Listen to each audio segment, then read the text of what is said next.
Yeah, so no. So look at Mixer first. So you have your here. Actually, can I share my screen?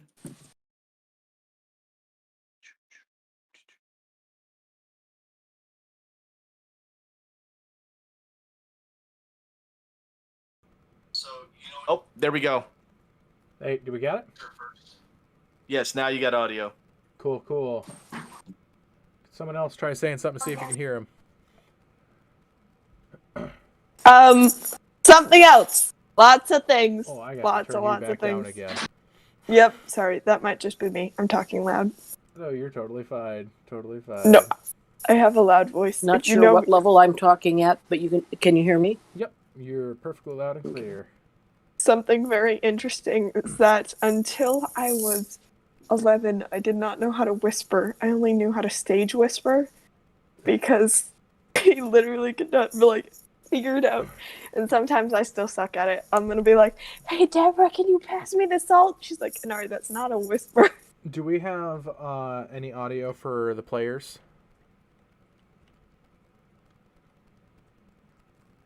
On the YouTube live at this point?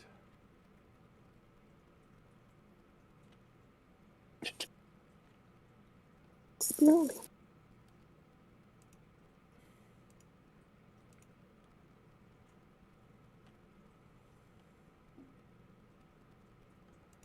Any audio for players? Hello? Hello. Audio? Right, so it sounds like we're all good. Solace needs to, I put it in the YouTube chat, but Solace needs to come down just a little bit. I didn't hear Imvir or Baxton yet speak now that your audio's on. You're muted right now. We can't hear you. Yeah, we can't hear you or... I haven't said anything. You're good. I believe. You're still muted there. You might have to back out. Sorry about being late. Oh, you're totally fine. Got a message, Mr. Jasket. See if he's...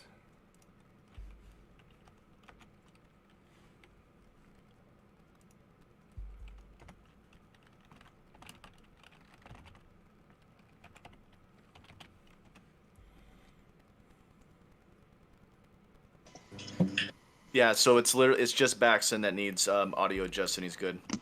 Hello, can you hear me? There you are. Perfect. Cool. Sorry, I was trying to communicate to you because I was having issues with my headset.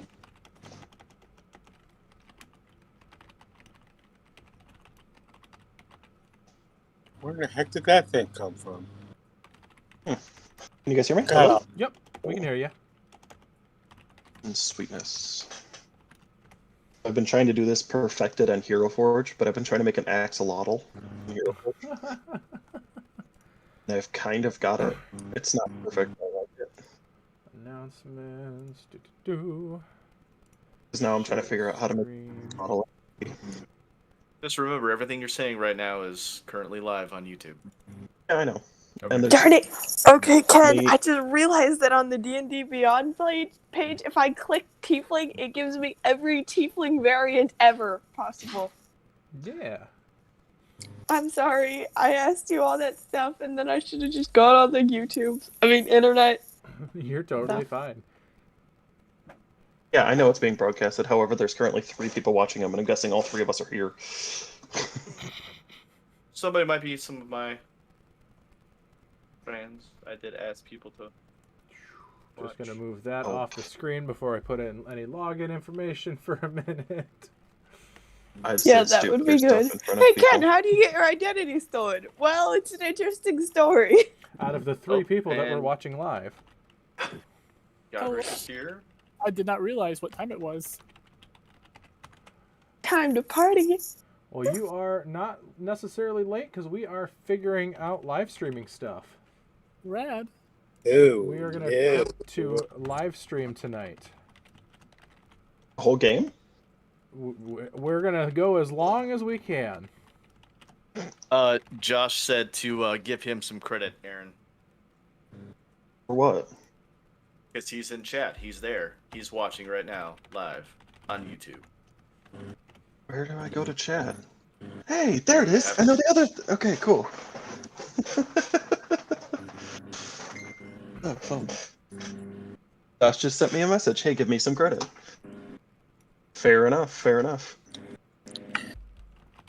I also love the delay because then it's like, if I insult him, then it's gonna, be a minute before he hears it. Wait, so this is live? Like someone could go on the internet right now and watch us? Absolutely, yeah. Oh, Yeah, like, go on YouTube right now, and it's on YouTube right now. it's probably blocked on my phone. But No, but you could ask your parents to watch and give us views. All that helps further the cause of the Kenku Club. the kid. Oh, Ken, I don't like how I'm the person in the back, like, up in the corner. It's really awkward. I think it's by name, so it goes. Oh. And it goes by video. So basically, the people that are in video go first, and then from there it goes to the people that are not not video. So like, it'll also swap over whoever's talking. Well, it depends. You can, if you have it on grid view, it stays and it doesn't move. Yeah. So I always have mine in grid, so everybody stays the same, so I can always point. Same. Yeah. Same. And then as soon as Corvus puts his mic or cam on, he should go up between you and. Yeah, I will eventually. But I backed the Heckna Kickstarter. If anybody's familiar with that, it's the campaign setting put out by Hippolyte Press. That's in a cursed carnival. They just recently put out all the appendices for it for us to download and look at. So I have all the creatures, spells, and items from it. And there's some really neat creatures. There's a gnoll called Helvis. Oh no. I love him. He's my favorite I've seen so far. They've got the stat blocks for were spiders. Is he nothing but a hound dog? Oh, you know what? That's probably why they made him Helvis. I didn't even think about that. Made the gnoll Helvis. Owen, I have a request. Can you put the names of all of your bats into the TOD chat? Just so I can keep them. Thank you. All right, everyone, we will begin in just a second or two here as I just finish setting up a few more things. Hi, internet. So, question, if any of you guys would like to start with inspiration, if you would like to give a quick recap of where we last were for the people watching. Wait, I already have inspiration, so if someone else would like to go. Jackson isn't good with memory, so. What was it? Yeah. No, I'm not gonna. Owen, do you got it, or do you want me to do it? Because I brought my notes. Well, I'm not sure you want the partially deaf, now age 30-year-old, 70-year-old guy that was 40 about 3 days ago and now is much, much older. I don't think you want him giving the feedback because right now I still have Baxon loves Jamna. And, Okay, so... yeah, can I do it, Baxon please? loves She Jamna. stole She stole everyone's socks. That's amazing. Okay, so... It's the greatest insult. Last session was very hectic. So we're all at Boglock's Inn, and Jamna says that the cultists' crates have all gone into the warehouse. And she also said, from her rendezvous, she said Gressel Pete, the guy who sleeps above it, is hearing strange noises like large rats scratching. I sing the song Wiggle and Smash, which is also a dance move. And a couple of us go off into the bog to question the head of Tyranny. Owen talked to him. I think Baxton went. Invier stayed in that place. Corvus went. So basically, the old fellas went off. They talked to the head. The head gave. Sorry, Baxton, you're not old. You're just grumpy. And they did. And Godric also went. So they went and they asked him a bunch of questions, but he only seemed to be saying Neatar and answered all of them super vague. Stupid head wasn't being explicit. He said Boglock was not the plan. Meanwhile, I'm Bardin and Imvir and Jamna and Willa in the room listening, and they hear a couple things like lizard folks and stuff. So, and then I get into a fight about a guy named Jeff, and I almost die, and everyone is like very confused, and Solace is crying because she killed a man with a cookie. And Bax and so we're all like, you have to leave because you started a fight by killing a man. And Janna comes in and she tells us that she stole all the goods and all the socks of the cultists and a few pairs of underwear.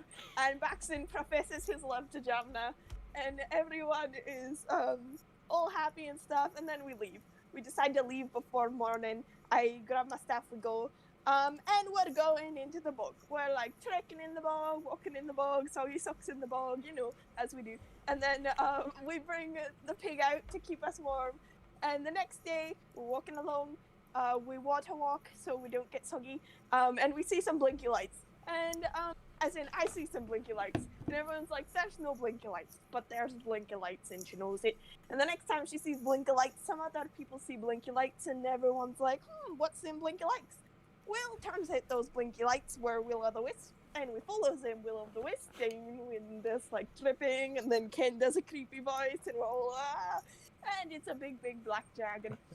And Ken, see his pointers right there, he does his dragon face, and we're all a little terrified, and Solace is all like, oh, you're beautiful, and the dragon's all like, yes, tell me more. And the dragon apparently kind of liked us, and she named her Rags. I mean, the dragon named her Rags. Don't know if the dragon was a boy or a girl, and they had this big long name, which was Voragamathar. And he's like, okay, you can live, but you have to play a game. And we're all like, shit, that's better than dying right away. So he's like, do you want to play Fight the Dragon? And we're all like, no. He's like, do you want to play Rescue the Princess? And Solace is like, no. He's like, let's play a riddle game. So we play a riddle game. I don't remember all the riddles, but the first one was about a map, the second one was about a coin, and the third one, can't remember that one. And then Baxton told one about a shadow, and then we left. And we ran away very fast, and it was very scary. And the dragon's all like, run, run, and everyone else is all like, ah. And so we finally get so far away that the dragon can't get us, and Solace was like, well, that didn't go terrible, and everyone else looks at him like, kind of was terrible. So we resolved never to follow the blinky lights ever again, as the blinky lights are bad and will kill us, and Solace is way too impulsive. The end. Holy smokes! Good job. That was almost a anime-esque recap of last time on Tyranny of Dragons. So thank you so much for that, Solace. That was wonderful. For those of you joining in, this is our first ever live stream of our Tyranny of Dragons campaign. This is one of my favorite tables to play with, as, well, we're starting at level 1 and we're going all the way to level 20 as we're going through books 1 and 2 of Tyranny of Dragons. So, for the players at home, we'll get to introductions here very briefly in a second. But first, those of you who are just now tuning in, welcome to Odyssey of Eternity. I'm DM Kenneth, and here we are, all members of the Kenku Club, here to play some D&D and have some fun. So, first off, we are going to start in order of appearances on the site. Alright, so first off, Baxton, can you give us a description of your character so the viewers at home can know what they are thinking about? So, Baxton is a dragonborn of gold nature, with most of his scales are golden shine, but he does have some black accent scales around, face and hands and everything like that. You can tell from just his demeanor that he feels as though he's holier than thou with, like, everything. His plate mail armor is brandished in silver and all that whatnot. He carries around a really interesting looking sword and shield, but he does have a spear on his back. You see from his left gauntlet is a different color. It's more of a bluish color, symbolizing that he is part of the Order of Gauntlet. And he has a eye that appears to be on fire, emblazed on it, to where most, Order of the Gauntlets would have their religious symbol. And he's just kind of this. He's not the grumpy one of the group. He's just kind of the I'm done with this and I want to leave member of the group. So that's Baxon. All right. Next up, Corvus. Could you give a description of your character for the viewers at home? Corvus, he was a little younger looking, but he's just approximately, I believe if I remember correctly, 3 foot tall. He's a Aarakocra raven. And so a couple sessions back, he got aged from the tender age of 3 all the way up to, what is that? 13, I think it is. And so his brilliantly black feathers are no longer brilliant and shiny black. They're a little dulled, and there's some white and grayish feathers in there. And he tries to hide that he has armor on by wearing a kind of a baggy, cloaky type covering. And he seems to be wearing this, if you look at it closely, a ladle on his head. And strapped on his back, if you catch a glimpse of it every so often, you'll see this really shiny, not silver, but really shiny, silver-looking battle axe that looks too perfect for his demeanor and his looks of his clothing. And that's about all you see. I forgot one thing about my character, and it reminded me of it with the pot, or with the ladle on your head. I do have a pot on, like a cooking pot that is on my hip at all times. It does not leave my hip. And he is very defensive over said cooking pot that is on my hip. All right, sounds great. Next is Owen. Can you give us a description of your character, please? When Owen first joined the campaign, he was 40, but he looked a little older than what he really was. He had some very crazy, blowing out, almost dark brown type hair everywhere. Might have looked like that he could have escaped from a mental asylum a little too early. Definitely talks to things that other people cannot see. Has an entourage of bats that he talks to. They all have names and definitely has full-on conversations with them. He is a cleric of Bahamut. Bahamut is his best friend, just in case anybody needs to know this. He was recently also aged prematurely. He is now 70 instead of 40. What was that? Yeah, so there's definitely some hearing things going on, a little bit of memory stuff.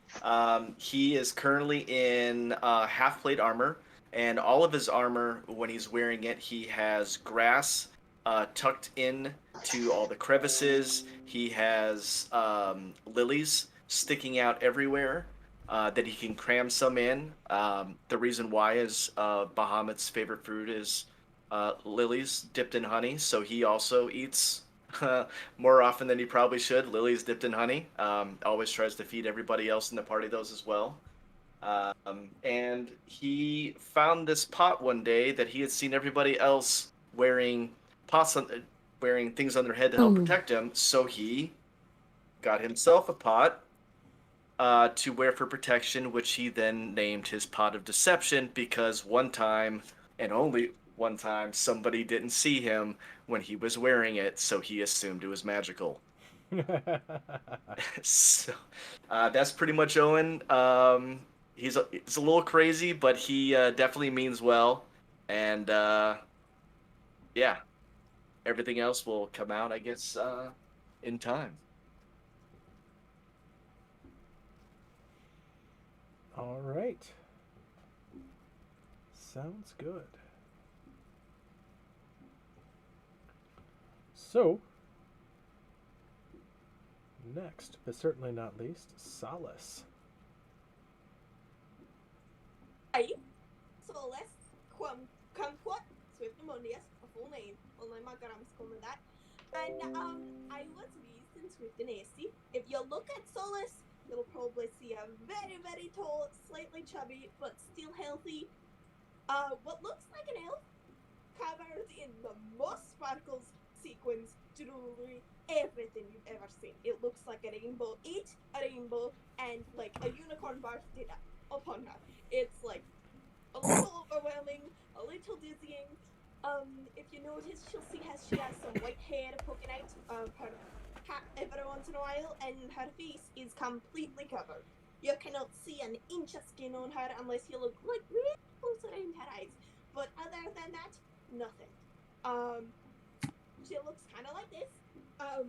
You'll see that she has red eyes if you look really close, and she is happy to be with you. She is willing to chat with you. She loves to play music and sing and dance. You'll see like so many instruments like hanging off her. Like there's 2 kazoos, bagpipes, French horn, accordion, this like weird frying pan that doubles as a martial weapon thing. Like you do not want to get in her way if she has a frying pan. But happy to be with everyone. Super excited to be here. She's like moderately afraid, but she's a kinder, so she doesn't get afraid often. And well, nice to meet you all. I'm Solace. That frying pan is her iron base. All right, everyone, just a quick reminder as we are live streaming, any adult substances have to be off camera for the night, be it beverages and or other things, just for I know some of us like to enjoy our beverages or stuff like that, just so we don't get kicked off the stream. Sorry about that. But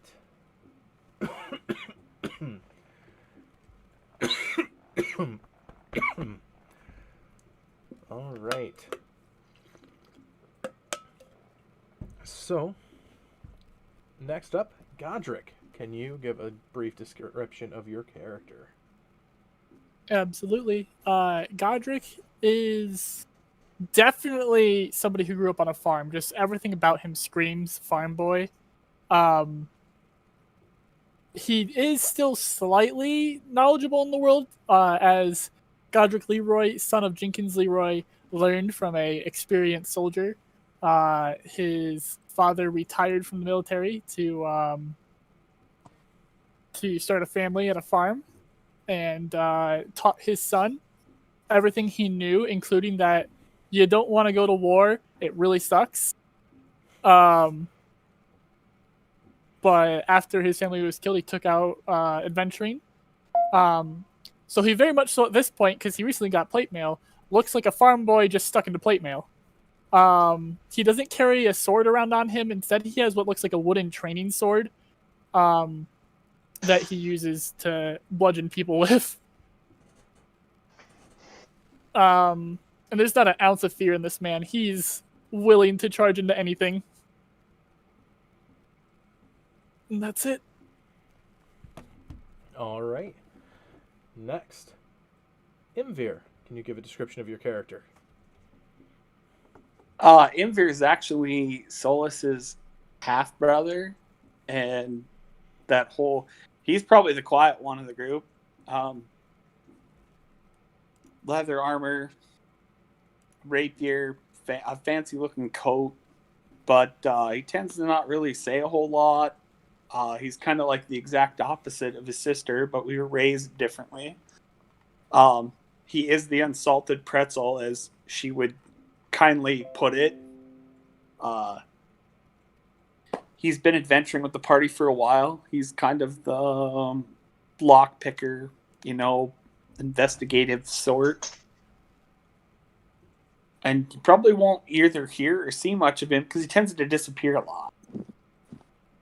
All right. Anything else there, Invir? Nope.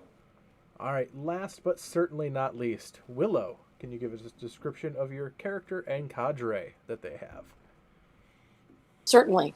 Willow Joyou is a gnome artificer with lively black eyes and clever hands.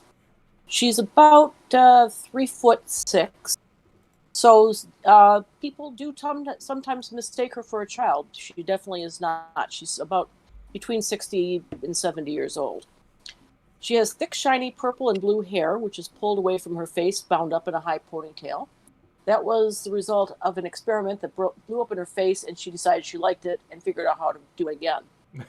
She is wearing a knee-length coat of many colors over a gray and black tunic, pants, and boots. The coat is brightly embroidered and appliqued by her own hand with symbols representing events in her life. Willow habitually regards the world with a bright, happy gaze, as though the world is about to impart a glorious secret to her, and she cannot wait to learn it. She has 2 companions. Both were constructed by her own hands. Birdie Bird is a small sparrow-type bird. In fact, it's painted as a sparrow. And Bob, who is a Russian Caucasian dog, except that he's made out of metal. And she sometimes is known to ride Bob. And that's my girl. All right. So, last the party left off, you guys were marching through the Mere of the Dead Men. A awful, awful nasty bog filled with lots of dangerous fog, beasties, and the like. As Solace very eloquently said in her recap, you guys did encounter a very large dragon in a cave that the Will-o'-the-Wisps led you to. And as you guys fled for your lives after he gave you the command to run, you did, leaving a trail of desperation behind you guys as you guys made your way through the brush and the bog, and thanks to your water walking, were able to get just far enough away as he let out his breath of acid, melting trees and brush alike. You guys just managed to make it out of his range as the acid billowed out behind you, as you heard his laughter before he turned back to his cave. It takes you about 2 hours to re-find the trail that you were following before the Will-o'-the-Wisps kept you distracted.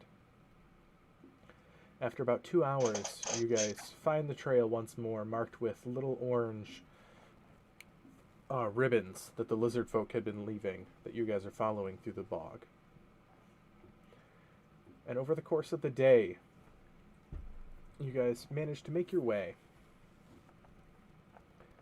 to a point where you find a campsite towards later evening, and you see a couple canoes sort of tied up to the shore, but no one around. It looks like this campsite is a waypoint for comings and goings, and maybe some of these canoes are probably extras if they have extra gear that they're hauling wherever they're going at this point. There's 3 canoes that are tied up, and there's lots of different symbols around, scratched into tree trunks and totems hung from branches all around this camp.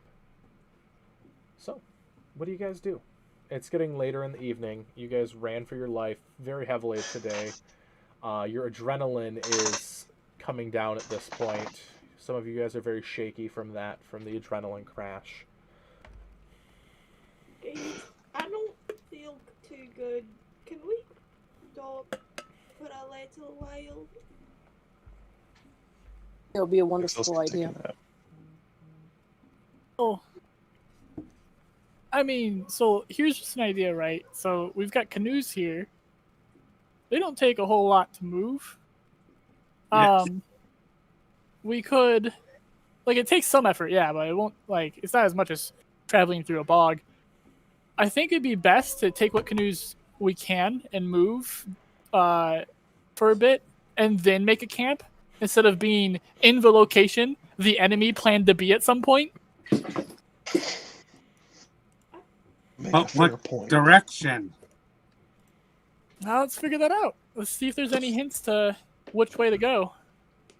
Well, Because we don't want to be the direction they come from. I mean, not ours. Like, they're not our canoes. What if they're someone else's canoes? What if someone just had to go to the loo real quick, and they'll come back and they'll see that their canoes are missing? These are definitely the canoes for the lizard folk and the cultists. Are you sure? Well, Godric just gestures to all the symbols and iconography and everything just hanging around. It's all in Draconic. Literally all of it. what? Okay. Yep. I can nick their stuff. Their stuff deserves to be nicked. What good. Alfred's wondering if he can take a look around and see how long it's been since they were here and left on the other canoes. Absolutely. Give me a survival check.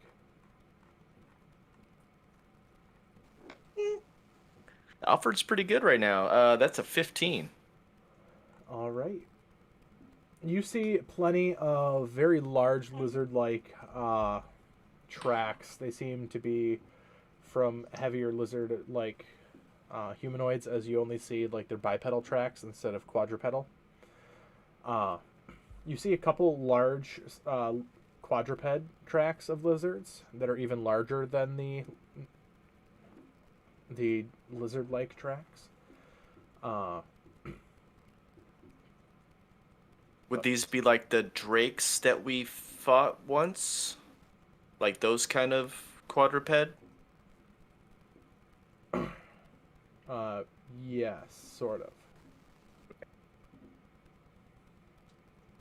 So let me give you guys a brief description of the camp here. There isn't too much to this camp. Just a clearing that's slightly drier than the muck that you've been wading through, but there's 4 wicker lean-tos and a stone platform for lighting a fire above the soggy ground here that command attention in this wilderness.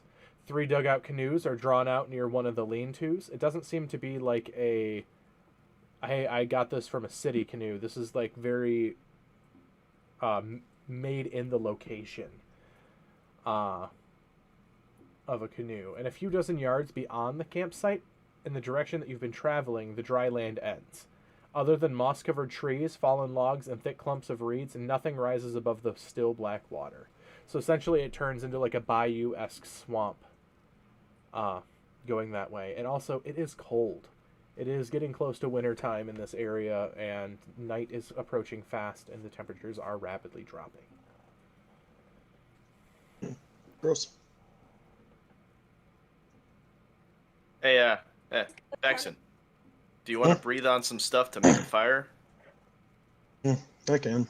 Solace is gonna pull out a down jacket that she just has in her bag and just be like, does anyone else need one? I have a vest, a full fur vest, and I think, no, not that, and another jacket. Are we making camp here, or are we continuing on? No, I just mean further go, like just to keep you cozy, you know? Wait, are we You making painted camp me here? before. Are we making camp here, or are we moving on? My argument is to move on just a little bit, not even to the full next location. Go like part of the way there and then pull off. I think it would be a bad plan to camp in the area the cultists plan to go to. I agree. We should move on at least a little bit. What do the signs say?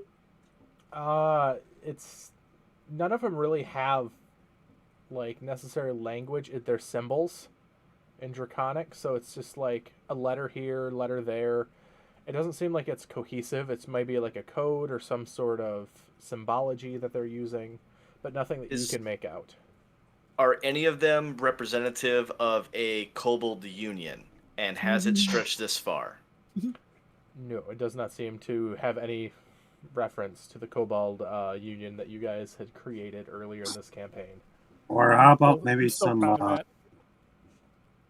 thieves' cant stuff? Does not seem to ring any bells with Thieves' Cant either. As speaking of Nope. roaring dinosaurs into the dark, as you guys are sitting at the camp trying to figure out what to do, you hear a brief you hear paddling coming up from the river. As you see, looking down in the boat, you see coming down the river, you see 9 lizard folk paddling up in 3 different canoes. How much light out is there? It's getting dusk, so it's getting dark, but it's not fully dark yet. And I think we should hide. are they far enough downstream or whatever, or are they, if they don't have quite view of us yet? It doesn't seem like they've noticed you yet. Yes. Okay, I take to the air. Should we hide? I think we should hide. I'm not good at hiding. But there's these lean-tos I that we can't. can just walk into. Like, we can just walk into these little lean-tos. And I'm gonna cast, I think, can I cast Disguise Self? Or, I can't remember exactly what it's called. To make myself look like a lizard man? Disguise self, yes. Yes. I'm gonna walk into one of the lean-tos. Yeah, I'm gonna walk into one of the lean-tos. I will wanna be see I'm you going to do pull this that, off, and try then I'm and- going to take my coat and reverse it so that the gray mottled side is out. I walk into the lean-to, and then I put my shield in front of me with my sword at the ready, so at the moment when the lizard folk come in, I'm just gonna whap them. How do we know that? Oh, okay. I'm gonna do the same as Solace, so there's 2 of them sitting there. But I don't know.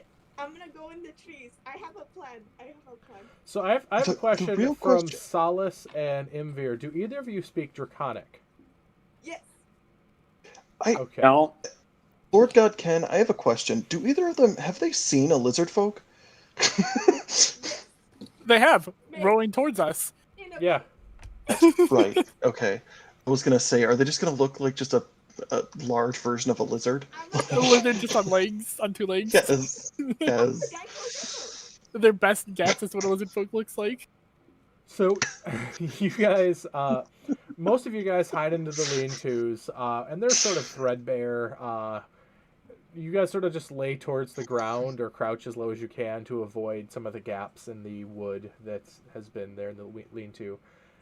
Solace, you turn into a lizard folk and then go off into the woods, you say? I have an idea. Okay. I'm gonna hide in the area. Okay, and are you also being a lizard folk? I don't think I really need to, because I don't think it's gonna help me. I mean, if I was standing there by myself, I might consider it, but I'm not, so I'm just gonna hide. Okay. So I'm gonna go up high enough that probably they won't notice me unless they look up, and have my You can probably get about 35 feet up in the air with the canopy right now with Yeah. how dense it is. okay, and I'm Still gonna have maintain my sight. I'm gonna have my bullet ready. Okay. So everyone who is hiding in the lake, if you have cover, so the people in the lean-to, you can have advantage on the stealth check. Solace in the woods, you need a stealth check. It's pretty much everyone a stealth check. Okay. Do I get advantage or just straight? You have Straight advantage. roll. Okay. Oh, that's not bad actually. I rolled 17. 17, all right. 17. I told you guys I'm not good at this. Did you roll With straight roll? advantage, natural 1. You had to roll a straight roll because you're also wearing plate, and then Either way, it's natural advantage. 1. That's Fair enough. I Willow? rolled a natural 3 for a 5. Because I wasn't wearing my 16. pot of deception. Okay. And then Imvir, what did you get? 24. Okay. So 18. Sounds good. So you guys are sitting there thinking you guys are stealthy. The lizard folk come up onto the land and they start looking around. They pull up their canoes. They see the fire is lit as Baxon had breathed his breath into the fire pit. I don't think we got that far yet, did we? No, we did not get that far yet because we weren't sure if we were going to set up camp here or not, and then they showed up. Oh, okay. So they look around and they're like, all of a sudden they hear a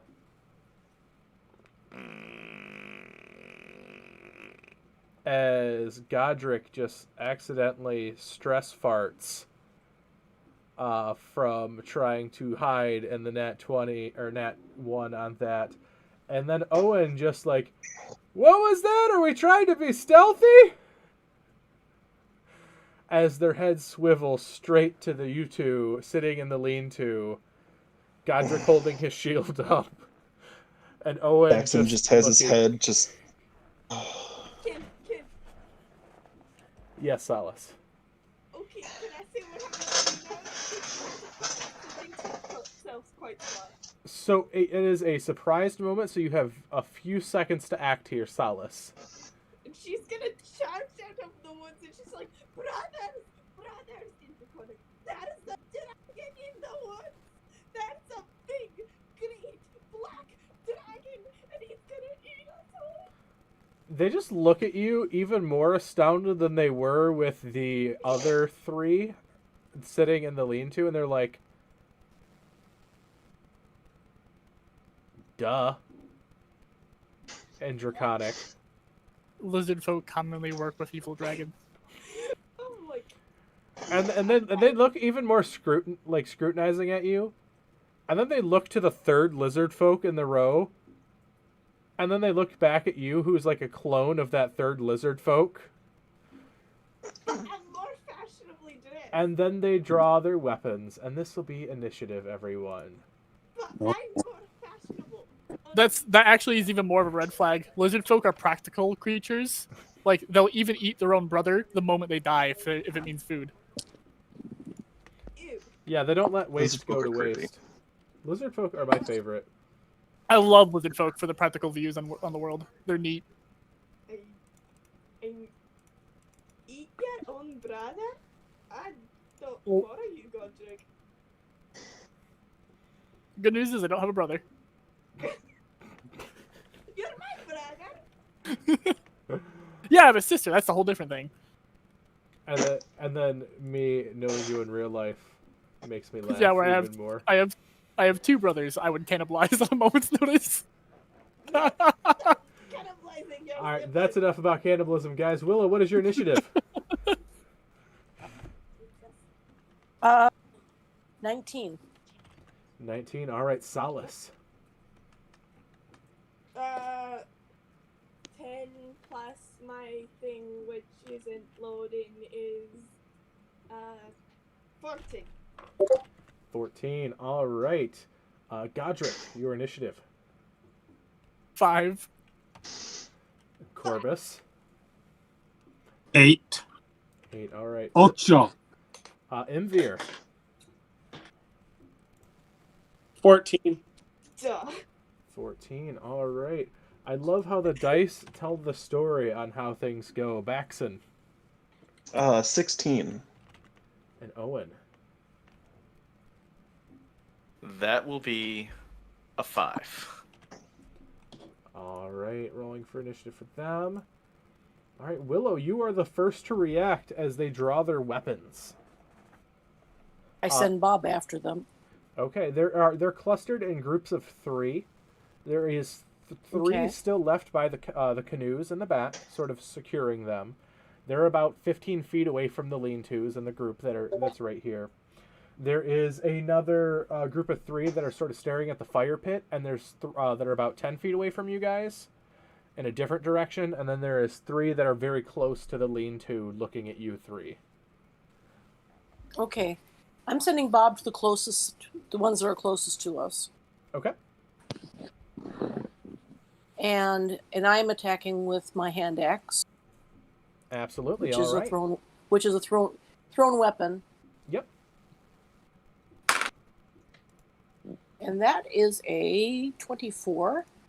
24 will absolutely hit these lizard folk. For 8. All right. And dirty 20. Okay. For 9. For 9 points of damage. All right. Okay, and Bob's going to go chomp on somebody. But I don't think he hits with a 9. The 9, I do not believe so. No. AC is a lot higher than 9. Okay, and Birdie Bird goes and attacks one from that group also. And Birdie Bird gets a 12. All right. Awesome. Awesome. All right. 12 will miss. Does 12 hit? No, 12 will miss. 12 will miss. Yes. Okay, so that's that. And that's all I can do. All right. Baxon, you are next to respond with your 16 initiative. Baxon's going to draw his what is it, longsword? Yeah, it's a longsword. Raise up a shield and go, why do we kill everything? And he's just gonna charge at the lizard folk right outside the tent and just stab it multiple times. Because everything kills us. First roll, nat 20. All right. Second roll is a 15. 15 just hits. Hey. I think I rolled minimal damage on the crit. Yep, I rolled a 1 and a 2 on the crit. Awesome. You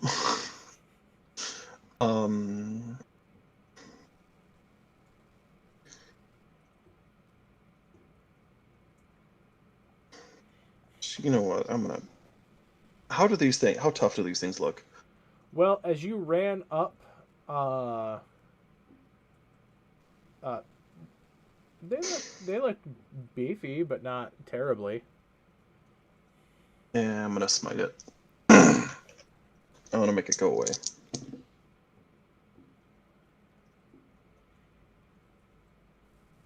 I need more dice. Well, I ran out of my fancy dice, okay? I mean, that's fair. I'm an elf, not a goblin. Okay, math. Divine Smite on the crit, obviously.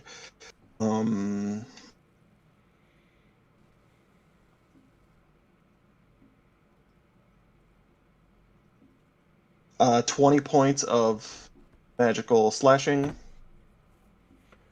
All right. And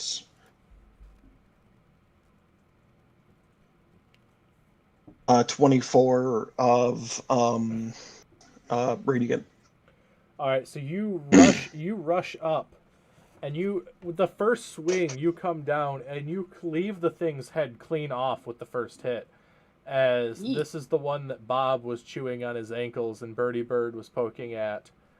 As you come through, as this was the closest one, as you hit it through, and then you come with your sword and you just sort of bop it with the pommel, as the torso falls back, head rolling forward into the dirt below, dead. I'm just gonna look at the other lizard folk and go, you guys just not try and kill us, please? We have places to be.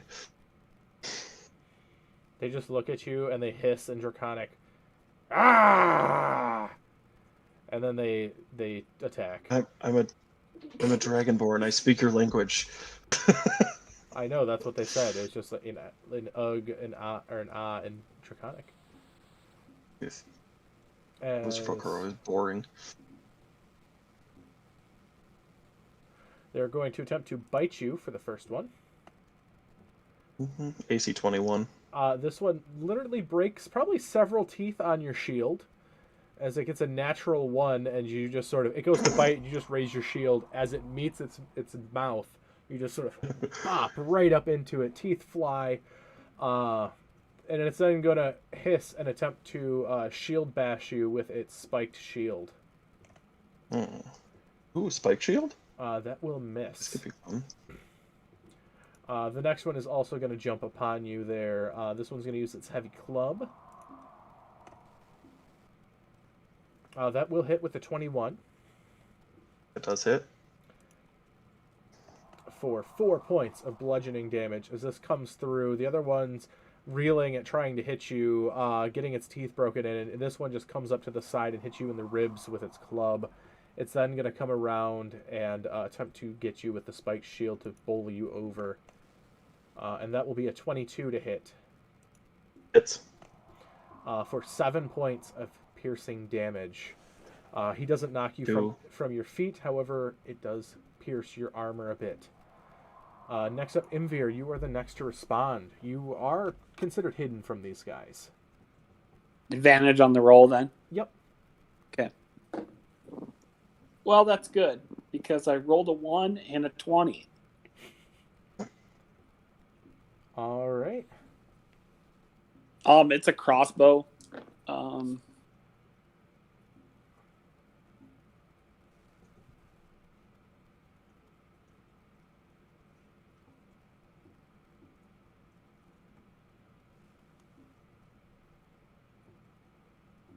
25 points of damage.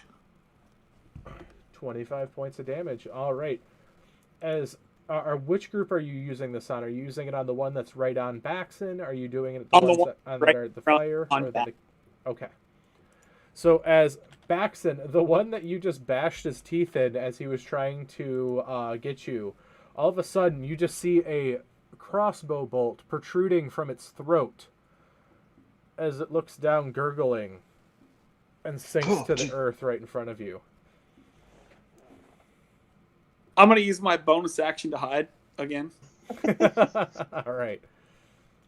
Solace, you are on deck. Imvir, what is your stealth check? 22. 22. All right.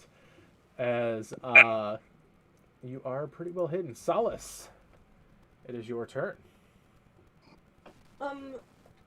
So can I cast Shatter? Can I get them all in it's a sphere, a 10-foot sphere?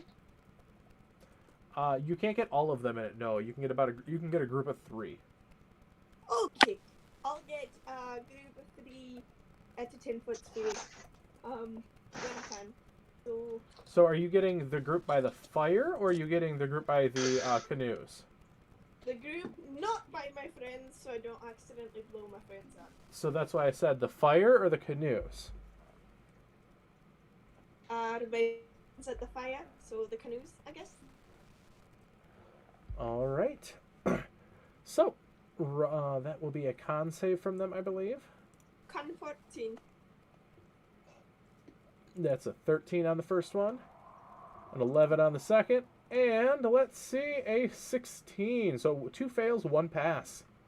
Well, you can't have them all. That's 15 points thunder, I think. All right. Shatter is thunder, absolutely.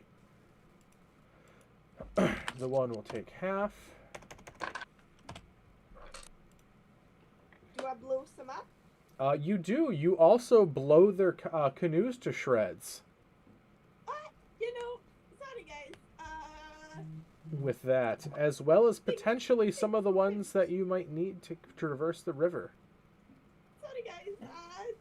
Can't have them all. How shreds? We got Misfix it. Shreds are they? Like shreds, or like? They're pretty chunks? splintered. It's wood that you just cast shatter on. Chunks? Like shards, shattered, chunks. You'll have to do closer inspect it on when combat is over. Yeah, okay. Sorry, guys. The group of 3 lizard folk that are by the fire and closest to you, they're just going to look at you, Solace. Look at the destruction that you just wrought behind them. Look at you, and they're all 3 going to jump you. Sorry, I didn't mean to blow up the boat. As you still look like a lizard folk dressed in your sparkling garb. No, I can change my clothes. How close is Solace to me? You were in the lean-to, so she's about 10 feet away. Okay. So the first one, Solace, on you is going to be attempted to bite you first. That'll be a 17 to hit. That'll hit. As he's going to take a bite out of your shoulder for about 4 points of piercing damage. As these teeth are very sharp. They are very, very pointy. And then he is going to attempt to try to stab you with a javelin in his hand. And that'll be an 18 to hit. That'll hit. Yeah. For another 4 points of piercing damage. You know, I mean, I deserve that, but rude. The next one is going to hit you. Try to hit you with its club. That'll hit. You know. For 8 points of bludgeoning damage. Yep. Is that it? I hope that's it. And then it's going to try to shield bash you. And that'll miss with a 13, I'm pretty sure. Thank goshness, I was about to be down. The third lizard folk there is going to take his javelin and going to throw it at Bob. Oh. That'll be a natural 20 on Bob. That's... Yeah. I use my lucky on that? Yep, so roll your d20 and tell me which one I use. Probably yours. Great. Probably mine. Bob dies, we rage. Yeah, 8. 8, alright, so does 12 total hit your... So you could use mine. Yep, so does 12 total hit Bob? Nope. It does. Bob's a 15. Alright, so Bob just sort of hunches his shoulders real quick and manages to avoid the javelin coming in. And as he does that, this one's going to howl out and he's going to charge.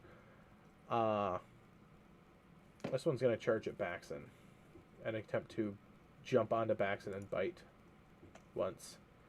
And a 17 will miss. Corvus, you are next to respond. But she just So there's, what, 2 over by Baxton right now, right? Yes. There's 2 by Baxon, as 2 are already killed by Baxon. And 2 that are trying to... 2 on Solace, 2 on Baxon, and then there's 3 by the waterfront, still by the canoes, looking pretty injured. So, I shoot... Do I get a... Well, it doesn't matter. Even if I did get advantage, I'm not going to worry about it, because it's only 16 to hit. And I'm aiming at one of the ones as I'm Solace, because she seems to be getting it's not kicked out of her. Just a little bit, yeah. And Left nostril only. and how far did you say I'm in the air? You're about 30, 35 on a branch up above. That way you can still maintain visuals. Okay.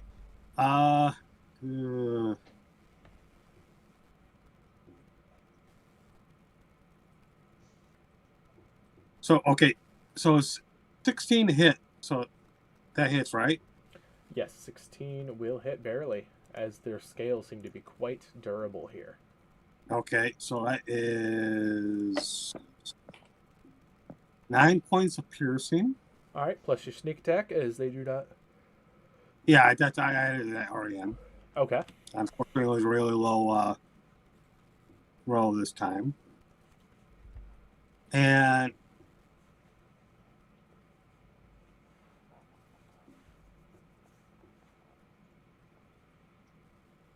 this is not good. I don't think I can get 2 shots off with my short bow, can I? Your short bow, yes, but you wouldn't get sneak attack on the second one. Wait. How many levels fighter are you? Because you have to have 5 levels to get multi-attack. I am only 4 levels fighter. Okay, you could action surge and get another attack, but you don't have multi-attack yet. Okay, well, I am going to do my action surge. Okay. Because I don't like the idea of our young lady there getting beat down. You know, I'm not so young anymore. You're the oldest one in the group. So that was a 19 plus 9, so that hits 5 more piercing damage. Sounds good. As you just start peppering this this lizard folk from up above, dropping the arrows down, piercing its hide as it looks quite injured, but not quite dead yet. And I walk down at it. Okay. Next up, Godric. Godric's gonna yell, "Told you guys, reel that stealth!" and run in to put himself right next to Solace and swing at the next closest one. Okay. Are you swinging at the one that's most injured by Solace? Yeah, we'll start off with that.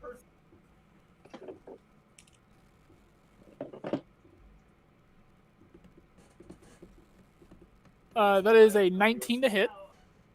19 will hit.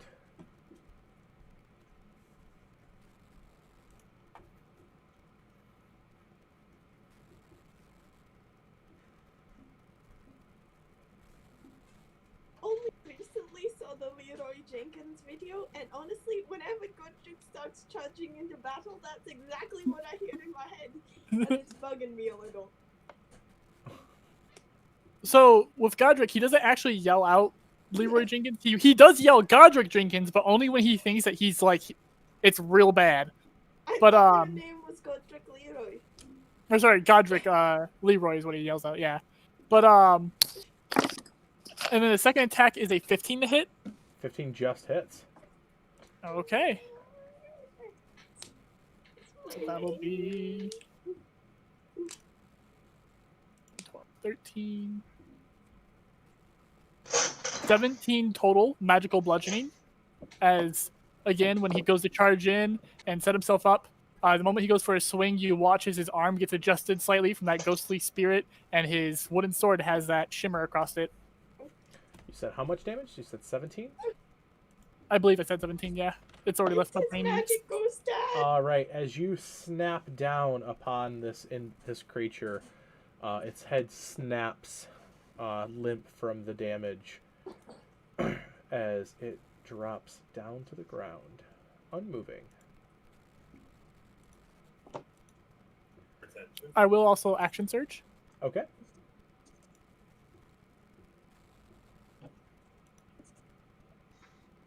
And then that is a 15 and a 17 to hit for the action surge. Both will hit. 15 is AC. Okay. Oh, I rolled real low. 6 total damage. 6 total damage? Yep. All right. Yeah, not the greatest.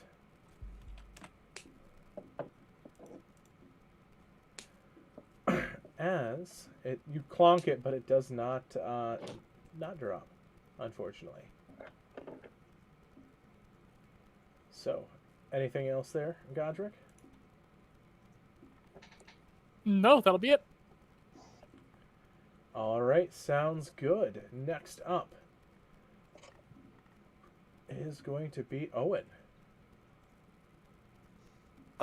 There's still 3 at the. There's 3 at the canoes, and then there's 1 left by the fire, right? Yeah. So there's 1. There's 2 by Baxen. There is 1 left on Solace, and there's still 3 left by the canoes. Okay. 2 of those were blown up. 2 of them got heavily injured, but they did not die. Oh, okay. I did forget to point out, because I am Cavalier, the one I did hit, by the way, is marked by me. Okay. So I've got 30 feet of movement. Can I get... So I know Solace is 10 feet away from me. Yes. Guys, I think I can handle myself now. There's only one fellow left. Can I get in between to where I've got them all within a, was it 10 feet? Hold on. 15-foot radius. Can I basically use 30 feet, run past her, and then I'll have 20 feet left to like kind of position myself in between all 6 that are left? Yeah. I could say so, yeah. Okay. Well, then I'm going to go sprinting out like a madman, hair flying everywhere, and just to sound even more terrifying, I think I'll actually just start yelling in Goblin, and I will, just for the folks at home, due to his aging, he has kind of forgotten what the names of his spells were, so he's just kind of made up things just to get the point across. And he is going to cast Trevi's Guardian Goblins, which is Spirit Guardians. And yeah, so I will jump out and then have all the little magical fae goblins with the little great swords all start running out. And that'll be, it's a DC 15 wisdom? Yes. All right, let's see here. You have no inspiration. And that'll be Fail. And that'll be 12 damage. Fail. You have inspired Fail. me to write a poem called Goblins with Great Swords. Okay, just me. Got it. All right. Pass. Fail. And pass. So 6.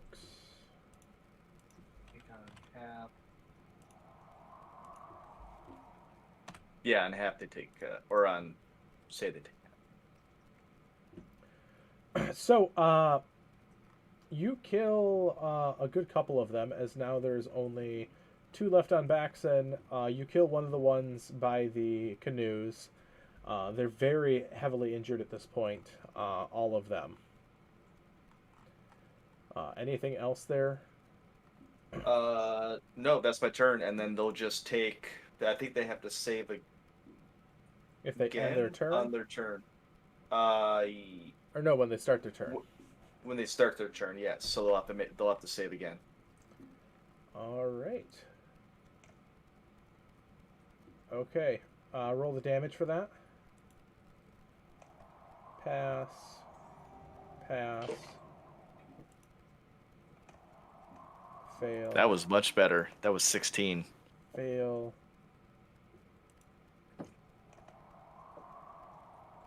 Fail. All right. Let's hope for... As you see them all starting to get just eviscerated by the little mini goblins. Oh my. As the last one that passed and is barely on his feet holds his hands up and says in a halting common, "Wait! I help you! Bullywog's enemy! Not you! Snapjaw!" As he drops his weapons and put his hands up in the air. As Wait, he is the so- only one left alive. Okay, your name's Snapjaw? Hi, Snapjaw. As are you guys continuing the combat? No, he I'm put his not. hand. He laid down his arms. Well, he put Although up his Bob hands. is going to go over, gently knock him over and stand over him. He doesn't argue at all. Bob, be nice, Bob.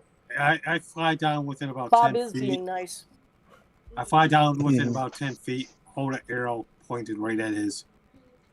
Well, you know, Ugly. Bob's got Ugly. his jaws like close to his neck, so I don't think that you even need to point an arrow at him. Okay. Okay. I land then. Put the bow away. Yes, Solace? Could I cast lots and lots of endings to put the boats back together? You can start to, yes, as mending takes 1 minute per cast to do so. I'm just gonna stand there and be like, boats, come back, boats, I'm sorry. So Solace puts her head down and just starts fixing the boats that she blew up, and they're all heavily damaged at this point. Willow comes over, sits down next to the lizard folk, and says, "Okay, so tell us about our enemies." Yes. Dragon kneelers make us take treasure to the castle, and we never see it again. They pay us in steel and magic talismans. And he holds up a cup. He sort of not holds up because he's sort of pinned. He looks down to his chest, and you see several talismans dangling from his neck. All of them are very clearly non-magical. Okay. Are they similar to what's hanging around? Yeah, a little bit. Yeah. He's like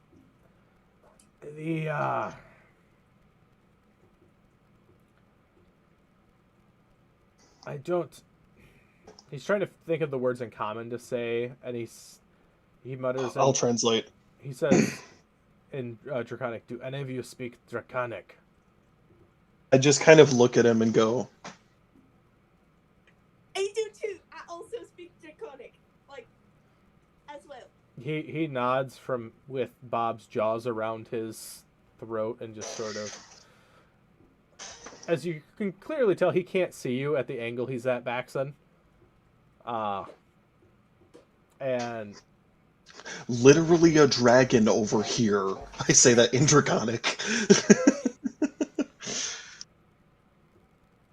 I will be ally if you need. If you help us get rid of the evil bullywogs that are bullying my people. You know, I speak Draconic too. I'd forgotten. Oh, Mr. Snapjaw, have you ever heard of kobolds? Snacks. Have you heard of the kobold revolution? We save people, it's what we do. Get him, Godric.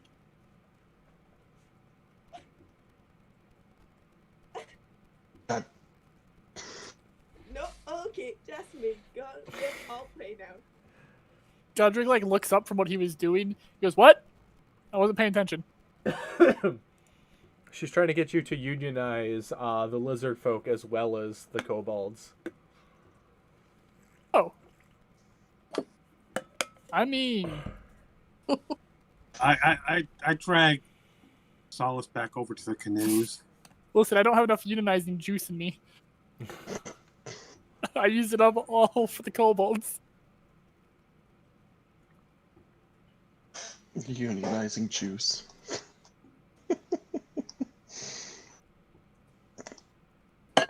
Okay, I'll do it then. Yep. Why are the bullywogs attacking I believe in you. Okay. Oh, why are the bullywogs attacking you? Not attacking us, but bullying us.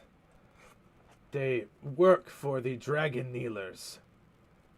And, What are the dragon kneelers? They're the cultists. the soft skins and the robes that worship the dragons. They are too pitiful to be called worshippers. They have ascended the bullywogs over us, and we are left dealing with the remnants and scraps. And the bullywogs act like kings among men. And they take their frustrations and exercise their powers on my people. And we get nothing but food scraps and what we can find and recover and get the crappy jobs. I mean, that's no good. Like, that's not how a good society works. None of us ever gonna flourish. I think we should help him. I get some rations out of my backpack and pass them to him. And Bob moves just enough to allow him to put his hand up to his face. He very happily and quickly eats the rations, as he definitely seemed to be hungry. He nods his thanks and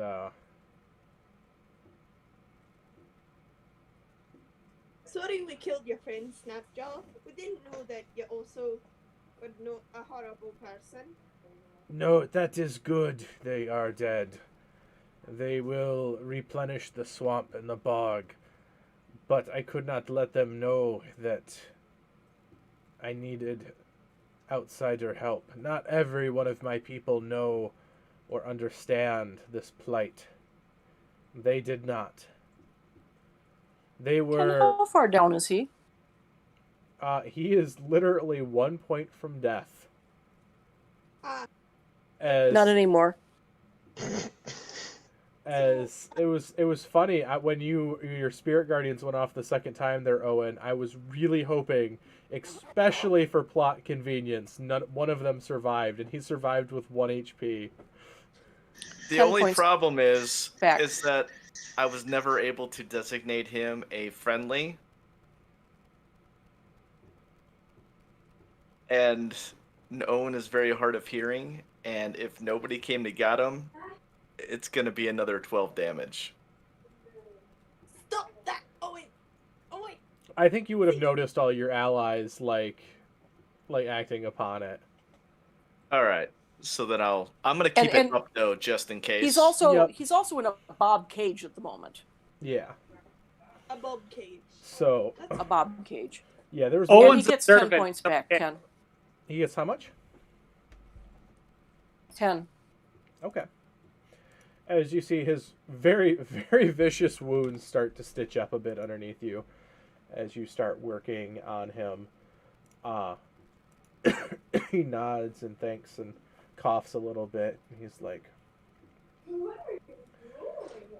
so, we should not kill many more lizard folk if we can avoid it. But I know sacrifices must be made sometimes. It is the way. But I mean, you could have just told us, and we would have killed none of ya. We thought you were, like, with the cultist guys. So... my companions did not know or care enough about the plight and are happy with their lot in life. Some of us are, some of us aren't, and it is a shame. I am trying to bring my tribe out of the shadow of the dragon kneelers and the bullywogs. And I think you will be able to help us quite well. Alice just reminded me. Wait, what? Yeah? Oh, yeah, okay. Alice just reminded me that Solace was really low, so he went ahead and walked up and gave her a level 2 Cure Wounds for 15. Well, actually, it's Cures by Alice for 15 health points back. Oh, well, thank you, Brother Owen and Sister Alice. We're all good now.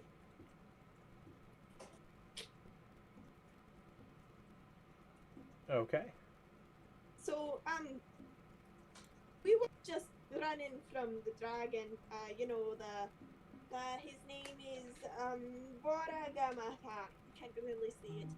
Do you think we could, like, rest a little bit before we go fight all the bullywogs? I mean, I know it's kind of a rush and stuff, but, I'm really tired, and I kind of want to puke a little, so I think it's best to take a wee nap, aye? He nods. He's like, yes, you smooth skins tend to have weaker constitutions for these things. I'm especially smooth skinned then. Lots of exfoliating, little bit of, like, nauseousness. Willow says, will you take a blood vow to serve us and help us until we liberate your people? He nods his head. No. Yes. He's bled enough, right? Can't he just vow upon the blood he's already spilled? Like, As he takes one of his hands and he bites his palm and rips it out and puts his bloody hand out to you. And Willow also draws blood on her hand and takes his hand in hers, both of hers, because his hand is like one side. One so hand much is the larger. size of both of hers. Yes. And she says, I will accept your oath. We will accept your oath to serve us and to aid us until we liberate your people from the cultists, whatever he called them. Okay. Snapjaw nods as he just sort of spits in his hand and rubs it into the dirt. It'll be better in morning. No. Can I, help you fix that up? You don't want to... It'll get an infection and then you'll have to lop your whole hand off. I hold my hand out as to, shake his hand, too. I'll be back into the bathroom. He puts his hand out. I give him 1 point of healing to heal that thing he just did to him. He pulls his hand back and looks at it. Flexes his fingers. Huh. Neat. I go over and light the fire, because I'm gonna, tap my bloody stomach from getting stabbed and be like, shaky. All right. So everyone. Who's cooking dinner? When you say cooking, he definitely looks at you guys with an eye ridge raised, because he's a lizard and doesn't have eyebrows. Right. And he just cook. We purposely burn our meat before eating it, so it doesn't make us sick. As he's be back. And he just sort of slinks into the river. You can have some of our stuff. And after a couple minutes, he comes back with a couple large fish. And hands them to you guys. He then proceeds to keep one of them for himself as he just sits down on a stump and just starts eating the fish raw. Do you want some bacon? Bones and all. He looks at you and just shakes his head. Don't eat the cookies. My cookies are fine. That was his problem. He's as he's eating, sort of fish guts and blood sort of just dripping down his maw. He's just so they sent us to go back to the way stop to pick up more treasure. Boss is going to be mighty upset when the group doesn't return with more treasure. I mean, Brannon and I can look like your folks, and then we can pretend to be lizards and then get the treasure. Not enough. No? Oh. Well, do you want to go back and get some lizards? And he looks at you, head cocked. You also make awful lizard. I have to work on it, Baxton starts laughing hysterically. He looks at you, he's too warm. Yeah, you could probably see that we're warm. Can't you? Sorry. I should have seen that coming. And you're not sure if it's if he's referring to your literal body temperature or just your cheery disposition being too warm. Okay, sorry, I'm back now. So do you have a plan, Mr. Snapjaw? You tell us as much as you can about place your people are being held. Yes. At the castle. Some elvish name I cannot pronounce. It was built many, many moons ago, longer than my tribe can remember, at the edge of the swamp. Stories say it was swallowed by the swamp after a group of star worshippers came to it. They built something to see the skies and vanished soon after. It's called Neat, right? Neata. Yes, that's the word. Before too long, a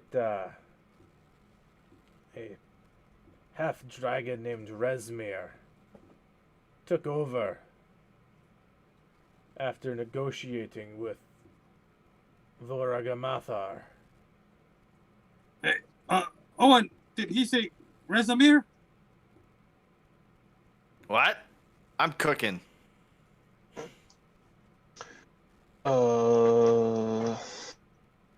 Did you ever hear of Cyanwrath? No. Okay, never mind then. Yeah, he looks I at go you, to open my bag. He's like, he looks to you, Solace. He's like, you mentioned Voragamathar. He likes me a little. Hey, We met Baxton. Uh, Baxton. Hey, make sure you ask him about Cyanwrath. He might actually know that one. Voragamathar has a lair very close to the castle. And, a rumor has it there's a portal in the dungeon that connects elsewhere. And that is where they take the treasure. Treasure goes in and treasure never comes out.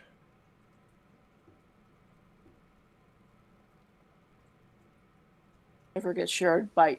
None of it ever comes to you. No, we get paid in steel. Good job. And we do all the hard work. Not the bullywogs. Not them. The lizard folk, we put our backs into it. We bust our scales over them. For not much but more but trinkets. Mr. Joel, I just want to, not saying this to make your bad thing worse, but those trinkets you got, they're not magic. They're just stuff. Yes, I figured. Especially when the one said it was supposed to stop thunder strikes. As he looks down and just sees all of the bits and shards of boat still sort of stuck into his scales. Oh, sorry. Can we They get just, them? But the thing is, those weren't thunder. That was, me. Can we, give these guys some bit of hope? I mean, I just feel like all we're doing is just downing them. Okay, so here's the hope. I'm the hopeful one. My name's Solace. That's what my name means. I bring hope. And the thing is, what we're going to do is we're going to get into the Billywogs. I mean, we can't really do much about Voragamathar because he's massive and scary and very, very pretty. And, well, what we can... We're gonna get in at the cultists. We're gonna put the treasure where the treasure goes. We're going to give you the castle, and you guys will stop eating your brothers because there'll be plenty of food. Aye. Aye. Also, Resmir not at the castle. Don't think so. Have not seen them in a while. There is an elf who claims leadership there of the Dragon Kneelers. They go by the name Dralmorer Borngray. So Dralmorrer. And then Borngray. Sort of how it sounds. What is it with elves and they're just fancy names? And you notice that was really hard for him to say in the Draconic tongue. Was that elvish name? Good job for you. Why do elves always have just weirdly complicated names? To bother I can't understand. dragons. Because elves are pretentious. Shh. Snapjowl, I can make you a trinket, and she's gonna pull out Thimble the dragon with the thimble on its head. Not sure if you remember. Puts a string. And I'm like, hey, it's an necklace. His name's Thimble. We found him in a cultist camp. We kill the cultist and take Thimble.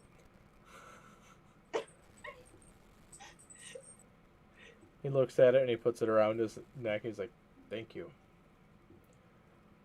So, like this one.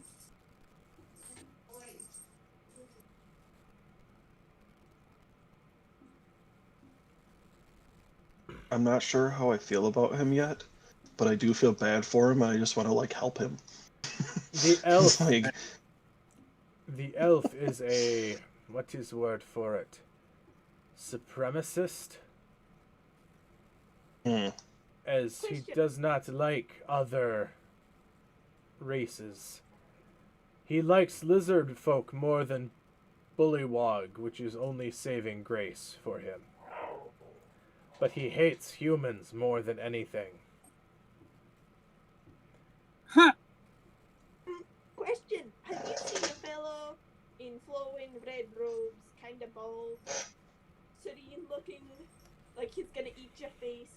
He nods and he's like, yes, he is there. Asbara Joss. He has a small room there. See him somewhat.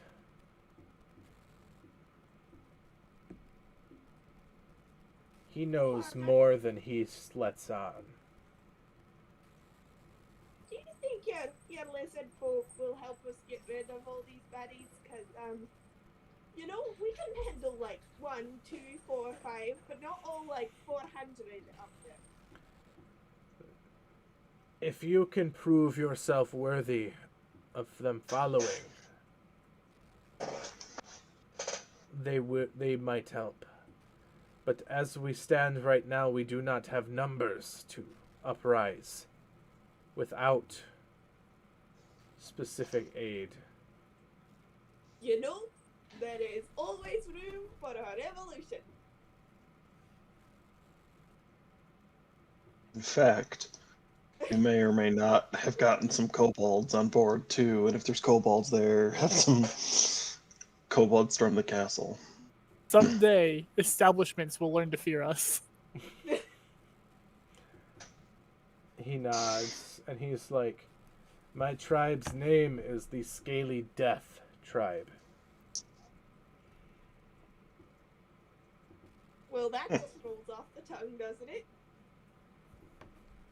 I can't tell if that's ambitious or not. He also looks at you and he's like, I don't see either you being stopped walking into the castle. The bullywogs are lazy and do not care who comes in and out, and I can keep the lizard folk who actually care away. Run interference for you while you are there. So we get into the castle, and then what do you want us to do? Just kill as many people as we can and get out? Because, like, that kind of goes a little wrong with my ethics. Find a way to put lizard folk on top over bullywogs. Be it kicking bullywogs out, killing bullywogs. Any way you can. Okay, so we can split up. Solace, you can start serving them eviction notices, and the rest of us will start killing them. As I'm busy cooking the fish, I'll just turn around and say, I think Solace just needs to serve them cookies, and that will solve all the problems pretty quickly. That's right, yeah, just start serving them cookies. All we gotta do is feed them cookies. Mr. Joe, now, this is a nasty... He cocks his head at you. You keep saying, Mister. What does that mean? It is a term of respect. So if I call you Mister, that means you are like an adult. You are very strong. You are wise. If you call a woman ma'am, that means she is also very wise. And if you call someone miss, it means like they're wise, but not like super wise or very. Godric pipes up. It's a it's a title based on gender. Aha. He That looks understood. at you. I'm a miss. What is gender?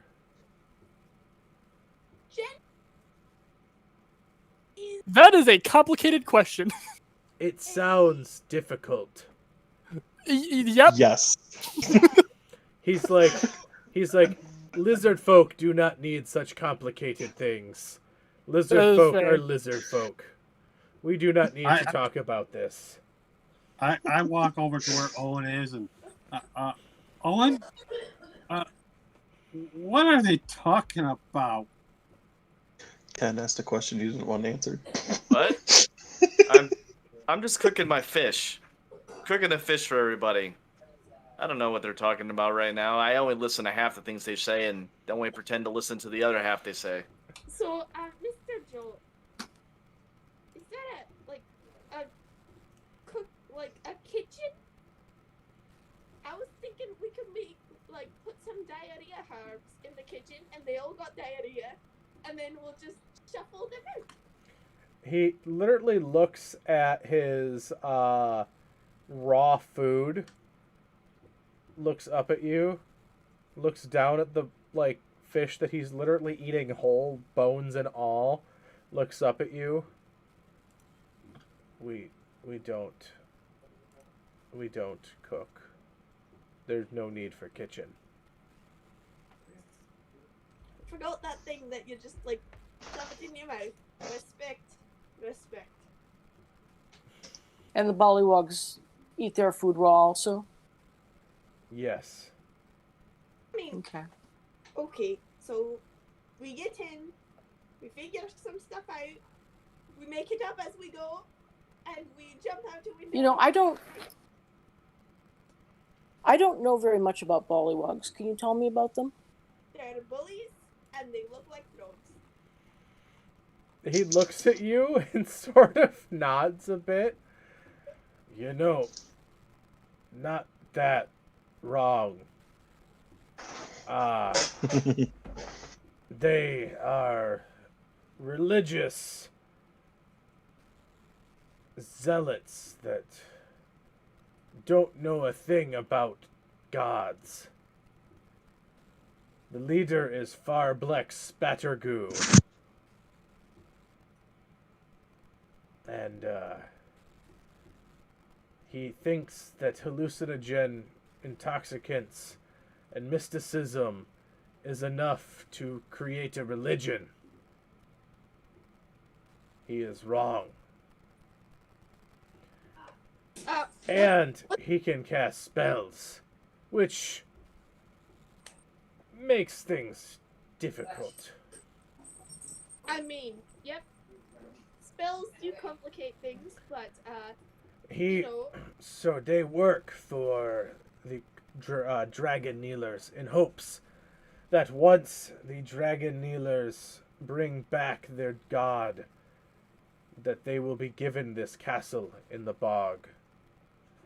They dream of civilization, yet live in the muck with us still. They are as slimy and untrustworthy as their skin.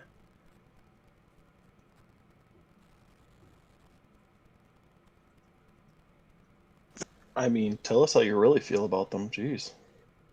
And they do not make good allies. They are more likely to stab you in the back if the time presents itself as opportune for them than actually serve their allies and follow through with a promise.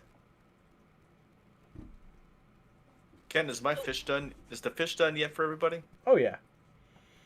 All right. I rolled an 18 on it. Okay. Yeah, it's really well done. It smells wonderful. I'm excited for fish. I'll just start cutting up little bits, handing it out. I'm gonna makeshift it, so I'll either stick it on some sticks or leaves, whichever's cleaner, and just go my wandering through the. Inside of my bag. I'll just go wandering through my jungle days of eating stuff off of weird stuff, and hope everybody likes it. Okay. Snapchat also says the bullywogs also are very weak-minded and are very easily confused. It is amusing to confuse them until they get mad and start beating us. I'm good at confusing people. I have been told I am very confusing. He looks at you. I agree with that. You are confusing. Wonderful. Bullywogs might challenge you while you're in there, but it is unlikely.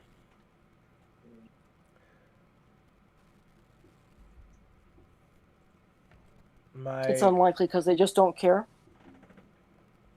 They are accustomed to strangers coming and going with the dragon kneelers of all races. And they might question someone while they're there, but they do not dig deep, should you say. So we just gotta go in there like we own the place. Yep. So, question: do they have pillows in there at all? And like, if they have a barracks, do they have pillows? They have mud and sacks. We can rocks. turn mud into pillows. I mean, that worked for us last time that we had to sneak into a place, and I mean, next time. I'm pretty sure we did that, right? Yeah. He's like, there's usually anywhere from 30 to 50 bullywogs in the camp at any time, with many scores in the local area can be summoned with the drum beats. Oh, okay. Can you teach us about the drum beats?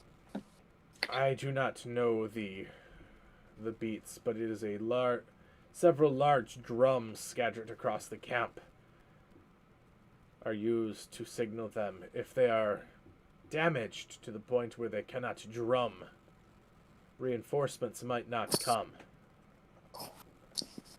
No way to call them. Cool. Wait. Do you do you have oil? What is oil? Stuff that burns. We use wood. Ree, your mic is pretty loud there. I'm not doing anything. Huh. Sorry.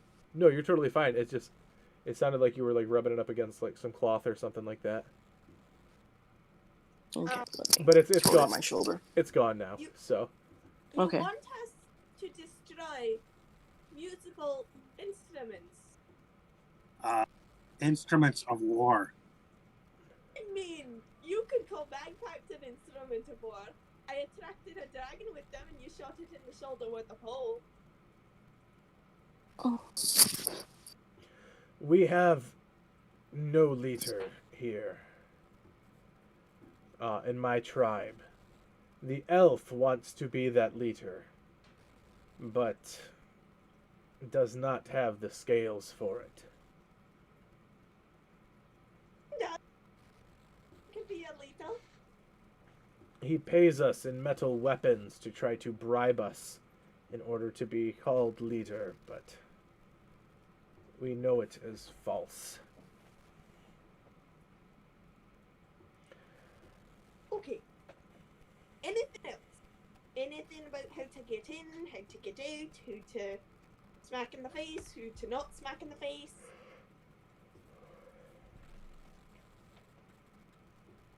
And He thinks for a while, and you said something about impressing or getting some of your folks on our side. yes. How? If you can prove that you are worthy to follow, we will start attacking the bullywogs. What would prove to be worthy? Killing all the bullywugs and letting them go free would Okay, if How you, many probably bullywugs do are that. there? he Did says, we establish that? yeah, he said earlier there's about 40 to 50 in the camp at any given day. And then and then dozen or scores upon scores that can be called in with the drums. He's like, if you kill their leader, that might destabilize them enough for my people to start fighting. We have weapons stockpiled, new steel, good steel. The bullywogs cannot compete with. I mean, they're frogs. Frogs are very squishy, like a little they go squished, and their skins are very absorbent. Like, so when stuff in the ecosystem goes wrong, if there is a mutated frog, you'll know it's wrong. He looks at you again. You're strange. I have been told that also, but strange is a compliment. All right, everyone. This is where we are going to take our 10-minute intermission for the night. As we are live, try to be back by 8:10. And we shall be back. Everyone watching at home, thank you so much for watching so far. We'll be back in 10 minutes for the continuation of this episode. Thank you, people at home. Yeah, we have had a consistent viewership tonight so far of roughly about 5. Well, now we're down to 5, but we have been up to 12 people has been our max tonight so far, which is very impressive. Thank you so much, everyone, for watching for our very first stream. I was just got some stuff while we were doing this as well to jump over to Twitch as well in the future. Awesome. So this is a really cool site. But all right, everyone, I'm going to turn off my video and we will be back in 10 minutes.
Hi, people of the internet. I have returned. Hello, hello. Hello, Godric. How you doing? Pretty good, pretty good. I'm very excited about the Heckna stuff I'm getting. The what stuff? Heckna. It's another campaign setting that's all evil clowns and dark circus themed. Oh, that sounds like the stuff of my nightmares. But good for you. That's Yeah. the My fiance is also horrified of clowns, so that's fun for her. thing. I feel sympathy for your fiance. That, yeah. Is your fiance a woman? Yes. Well, poor woman. Clowns can be creepy. She's slowly getting over her clown phobia, but definitely still scared of clowns are intentionally scary and murdery looking. Mm.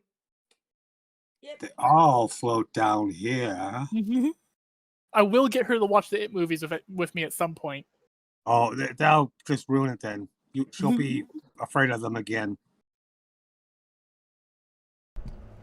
It was a comedy, and also, guys, remember we are still live. So. Yep. I'm being careful about what I say. Yep, absolutely. No, I'm just reminding people because sometimes we slip on intermissions. Oh yeah. Yep. So, I have some questions. So I'm making like a backup character just in case, you know, like I die. Like I've almost died a million times in this campaign, which is weird because in my other campaign, my person has all of the HP, so never dies. But in this one, no. So I'm making this warlock just for fun because I've never done one before.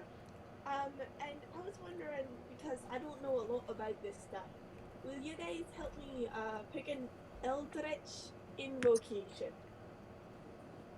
Kind of sounds like a toothpaste. I play a lot of warlocks. I absolutely can help you with that. Shoot. So what kind of warlock are you going for? Do you have any kind of ideas of that? Do you want to focus on their main spell, Eldritch Blast, or did you want to like dabble in other things, or? I don't know. I've never done a warlock. I've never even met a player who was a warlock before. They're rather squishy. So warlocks, like their big spell, the main draw to warlocks is Eldritch Blast. It's like one of their cantrips they can grab. So like one of the like most generic warlocks you could do is Fiend Warlock, and you focus on Eldritch Blast, and then like your invocations are one of them will make it so your Eldritch Blast does extra damage based on your charisma. The other one makes your Eldritch Blast have like a range of 300 feet. Another one can make your Eldritch Blast push things 10 feet back. Another one can slow something by 10 feet. So my favorite thing to do is make the Eldritch Blast push something 10 feet back and also slow it by 10 feet. So the fastest it can come at you is 10 feet per turn. That's a little mean. I had a character named Taliesin Arc, and Taliesin Arc was basically Godric but warlock. And during one of the encounters, he except for he was an Asmar, and he had the wings that Asmar can get. So during one of the encounters, somebody was up on top of like a little sniper's nest thing shooting down at us with their crossbow. So Taliesin flew up into the air, hit him with the Eldritch Blast, and pulled him 10 feet towards him, which pulled him off the sniper's nest into open air and made him fall to his death. Ow. There's a lot you can do with Eldritch Blast just because of the invocations. But then invocations can do other things, like giving you free cast of a spell. Or like extra attacks and stuff. So it's really going to be based on what you want to do with the character. Okay, yeah, totally. That's a lot of everything right there. Yep. What do you use to look at character creation stuff? Do you use D&D Beyond or? Yeah, I'm using D&D Beyond. Okay. So, I love D&D Beyond, but for like ease of looking at things, 5e.tools is another really good one to use as well. because it allows more comparison side by sides. Okay, got that in my notes. Okay, I'm just building it up as I build Solace up, just in case like I die today and then I need something by next Monday. I'm not scrambling. And then you can also use character questionnaires that writers use to develop your character. Yes, absolutely. Oh, I already have the entire backstory planned out to the dot. I just Cool. need like all the technical stuff. My current backup character for Godric is a character named Diggory Graves. Okay. Diggory Graves? Part Yeah. of me wants to know, but part of me wants to like. I've been trying really hard to keep this character like in my head because I want it to be a total surprise if they come out. But I'm basically taking anything everyone loves about Solace and twisting it until you hate it. Just making. I don't know if I'll hate that. Anti-Solace. Like, she's still pretty nice, still pretty cheerful. Not Solace. Love it. That's your brother. It's worse. It's worse. Do you know what subclass of Warlock you want them to be? I don't know anything about Warlocks. So Okay, so educate me, if you please. wanted them to be still Solace adjacent, Archfey would be a good subclass of Warlock.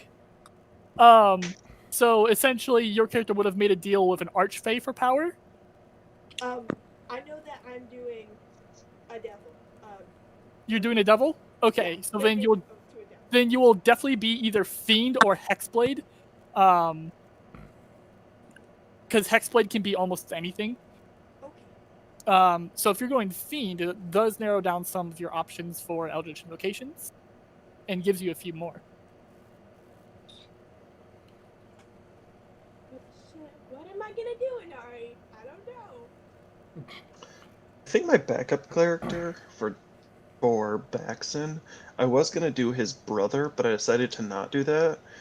And I think I want to make a cleric, but I don't know what type or anything like that. I recently built for a one-shot that ended up not happening a Cleric Druid named Nova Kane. What is that in reference to? Nova Kane is a numbing agent they use in dentistry. You know? Okay, I'm interested. They're a lot of fun to play. Though the reason why I will only ever use them for one-shots is because they're really min-maxy to the point of casting Goodberry will heal more than a knife level spell. Yeah, it's insane. Ow. Clerics are mixing OP the heal domain cleric with the druid circle the stars with their chalice form. Yep. It just stacks a bunch of healing every time somebody eats one Goodberry. All right, everyone seems to be back. Am I correct in saying that? I'm back. All right, let us come back.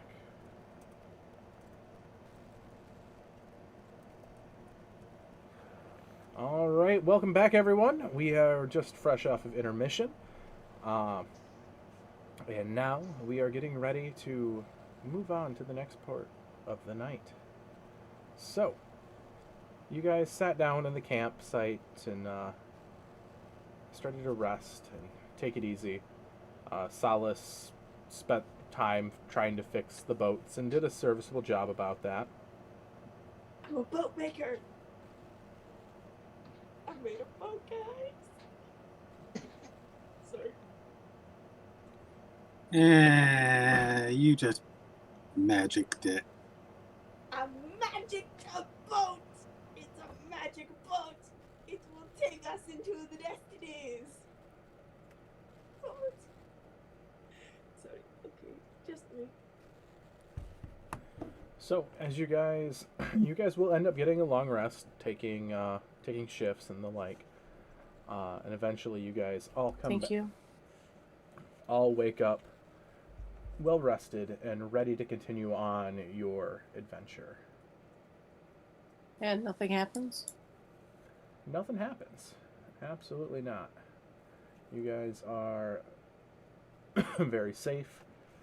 Drier than what you've been, with this patch of land being not in muck. Slightly drier than the rest. And with the lean-tos assembled with a raised floor, you guys definitely stay a bit warmer. Okay. So,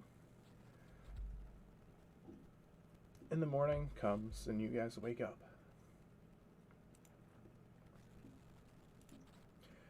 And Snapjaw looks at you and he's like, so, now we go to the castle. And he's like, we need to take boats from here. Look at these boats that I just put back together. Like, Mod Podge. He looks at you and does his best attempt at a smile and a thumbs up, like... That's creepy. Stop it. Will any of the boats hold Bob, or do I need to have Bob just trot along the riverbank? They will, they can hold him. Okay. There's enough of them, too, where he can even get his own boat and just tow him along. Before we get on the boat, Nibbles just told me a great idea. And before we get on there, I'm going to cast Aid on 3 of us. 1 on me, 1 on Solace, and the other one actually on Corvus. So I think he's the lowest. Well, wait, Corvus. Between you and Imvir, who's got the lower HP? I actually don't know. 42. Imvir? That's me. I have less. He does. You have less? Yeah. Guys, Okay, so didn't we so just the- take a long rest? Yeah. yes. No, physically, what he's saying is, Oh, okay, that makes sense. Yep. So Yeah. I was very confused. Thanks. So I'll cast Aid on myself, Solace, and Imvir, and the 3 of us will all get an additional 5. Your current hit point maximum and your current hit points all go up by 5. So if you were at 30, you're going to go 35 out of 35. Excellent. So whatever, because I know Solace is low, so whatever she's at, I think it was like 19 or something, she'll do that. So just go in and... I just made all of my hit points 5. So, Solace, for what you're going to do here is you're going to go to, on your health on D&D Beyond, what you're going to do is you're going to click on your max. And then you're going to see, override max HP, and yours should be 28. Okay, 28. Wow, that's a lot of health. Says Solace, who has never had a lot of health in her life. Like, if baby Solace sneezed, she'd probably die. And just in case, I'm going to cast Water Walking on everybody for the next... I'll ritually cast that before we get in the boat. Just in case. Just Thank in you. case.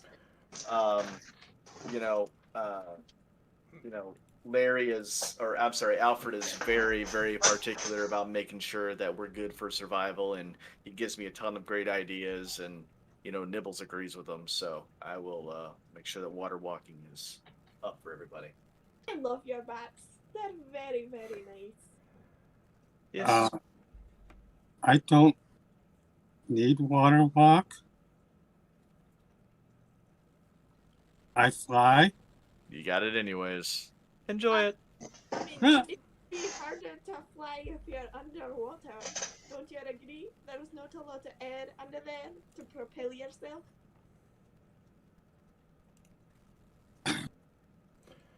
Eh. So it doesn't take long to get to the castle as you guys are going, And Snapjaw knows where the lizard folk pickets are posted, about half a mile out from the castle. He allows you to avoid quite a few traps and ambushes that the lizard folk have in place. Ken, I'm sorry. I didn't mean ritually cast. I mean actually cast. I keep forgetting because playing the wizard. Yep. I didn't mean ritually cast. I meant yeah. Yep. And after a while, he's like, "Okay, there's one point here we cannot bypass. I need to go talk to the lizard folk there, so they let you through without an attack. Seeing one lizard folk in a group of many soft skins raise some alarms." I mean, okay, I guess I can't be a lizard folk as I'm too sunshiny. "If you let me, I will go talk to them for you." Are you sure? Like, just Can I insight this, Ken? Yeah, absolutely. I've just been watching, and I'm kind of like 14. Okay, he seems quite honest. just be careful, okay? I think I like you. So he nods and slips from the boat and sort of swims up to downriver a little bit, where he finds a couple guards being, standing watch.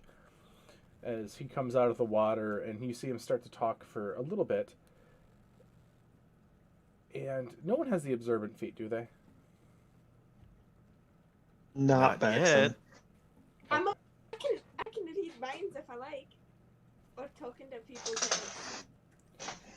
So, you guys can't really hear what he's saying or anything, but he nods and seems to be very enthusiastic with the guards. And let's see here. And after a while, the other guards start becoming enthusiastic with him as well. And he jumps back in the water and starts swimming back to you guys and pulls himself into the boat carefully. Doing the equivalent of a lizard folk grin. And he's like, "We should be very good from now on. I told them that strong heroes have come to destroy the cult of the dragon. And now it is time to make our move against the bullywogs." Can you be moderately strong heroes? Decently. I said strong. great warriors and very strong heroes. Well, You- if I I will die, vote I that. will. If I die, I will die glorified. Can they destroy the drums? You mentioned drums. Or is that my ear? Was I just hearing drums? Did you say drums?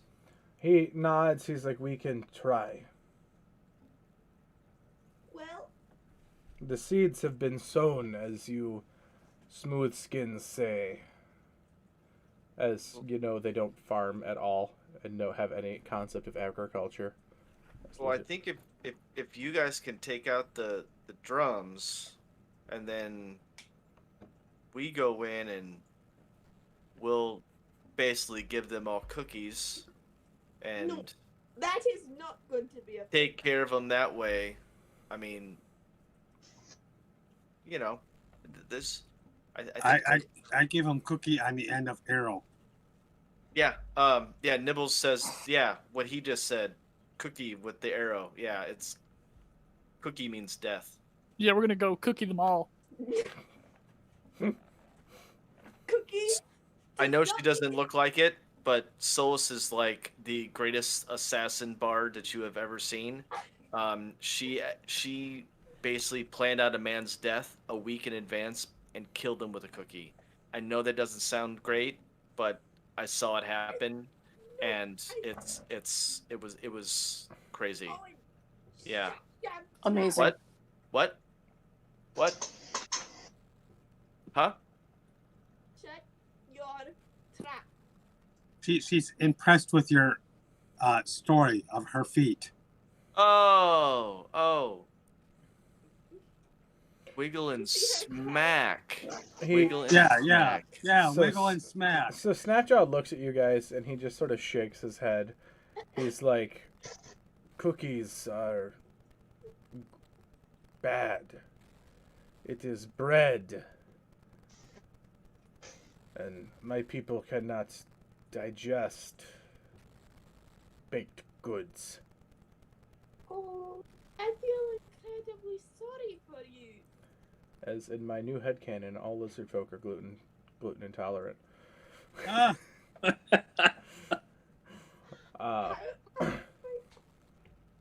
Would they also be lactose intolerant? To be That determined. actually makes sense. That makes a lot of sense, actually. No, the bullywogs are lactose intolerant. So he's like, he also looks at you as like, assassination is, as he spits into the river. Dishonorable. I am no assassin. I'm a bard. I sing songs. I sing. He looks at you. What is sing? No, don't start singing now. Oh god. Well, No. I'm trying to describe it to you. It's sunshine from the mouth. It like comes out and it makes you happy inside. It's I get the boat I'm in up next to where Solace is. I look at her and go, you sing now, bullywogs know we're here. they're already gonna know we're here. Solace, you might as well just give us a rendition of Wiggle and Smack. Oh.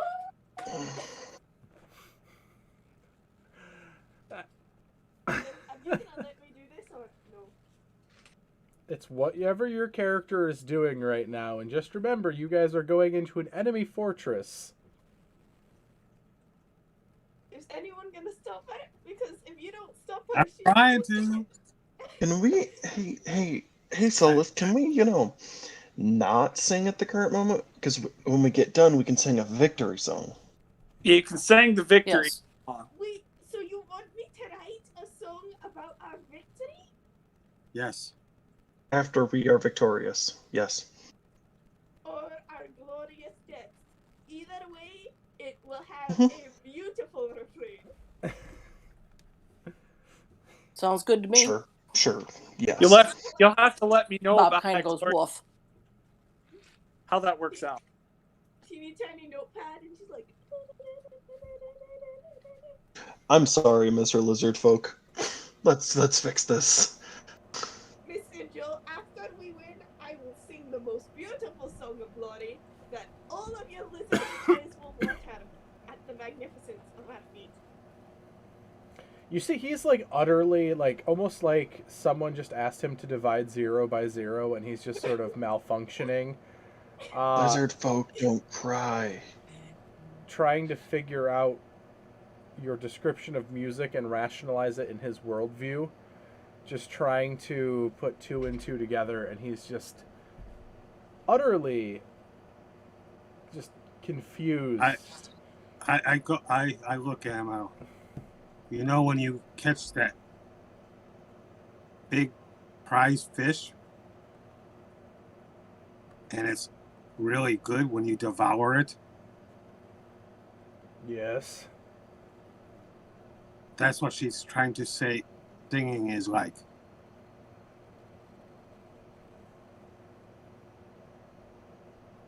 I mean, put it how you will, but it's that utter happiness.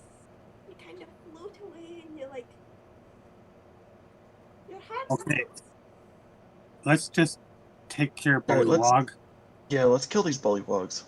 With the music, No. I'm a bard. That's With what I arrow, do. I kill people clubs. with music. So I have a sword. I'm gonna use that. you guys pull up to a landing not too far down the river. I'm going to share a map with you guys. Tyranny of Dragons. Sorry, internet, for the chat.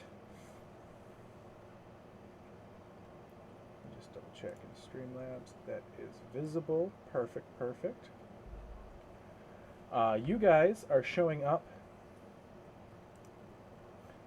around 1 in that landing area. You look to the north as you see around area 4 some very hastily looking reed huts that seem as if they were made in a hurry and seem very cramped. Ahead of you, you see 2 very long and sturdy, and also to the south, longhouses made of reeds. This seems, as Snapjaw points, and he's like, "That is our home." And the longhouses are made from reeds, bound into long, thick bundles, and bent into upside-down U-shaped ribs. The spaces between the ribs are latticed and thatched with more reeds. Each longhouse has a single woven door in the center of one wall. The construction technique used in the longhouses is ingenious. It's very masterful for the environment in which they're in. And he also looks, and he sort of spits up towards the huts in the north. He's like, "That is where the bullywogs live." As you see, 12 or more huts are placed haphazardly on the boggy ground. Each is shaped like a slightly flattened dome. The doorways are open, but a low, short tunnel forces a creature to crawl into the hut. They are made of reeds woven through a lattice with a generous layer of mud, grass, and dung smeared over the whole thing. Mud, swamp water, and muck slops between the huts and even flows in and out of the low open doorways. And these are a complete opposite of the lizard folks' longhouses. I think I like your houses much better. You know, a little more Same. traditionally available. Okay, so I have 3 ideas on how we approach this, everyone. Go. Okay. So the first one, and the less likely one that is going to be chosen, is we run in and we hit things until they stop moving. The second one... I vote for that one. That's kind of my vote too. But the second one is we go in and attempt to challenge their spiritual leader and try and make it just a one-on-one fight. Either myself or Baxton doing that one. No, I don't like that one. And the third one, which I know Baxton's also not going to like, but I feel like is shenanigan enough for the rest of everyone to like. We cover someone in a lot of mud, stick a bunch of branches into the mud and stuff to make it all stick out so they look like some kind of weird swamp thing, and have them wander into the camp, declaring themselves the spirit of the bog, and trying to worm their way into making the bullywogs leave. I call dibs. Dibs. I want to be the spirit of the bug. Because they are really religious and really spiritual and superstitious, so that might actually work. Let me I I'm think not gonna say it's my favorite. I think Owen I could kinda do wanna see if better it at the works. spirit. I would be a beautiful spirit. I am an amazing actress. Amazing. You're too happy-go-lucky. I can be scary. No, not really. I have killed people. I can be I'm gonna look over and I'm gonna tap on Owen's pot that he's wearing on his head. And I'm gonna be like, "That's our guy." I think Owen should do this one because honestly, I want to see him get confused and then just he's the confused spirit of the bog, and that sounds amazing to me right now. I really like I like that one as well, because also there's the potential of a confusion spiral, because we were told the bullywogs also get confused quickly, so Owen gets confused, which confuses the bullywogs, which confuses Owen even more, and it just spirals. That just sounds like a good time. No, please, let me- As this is going on, I whisper real loud into Owen's ear. You have to be a scary spirit of the bog.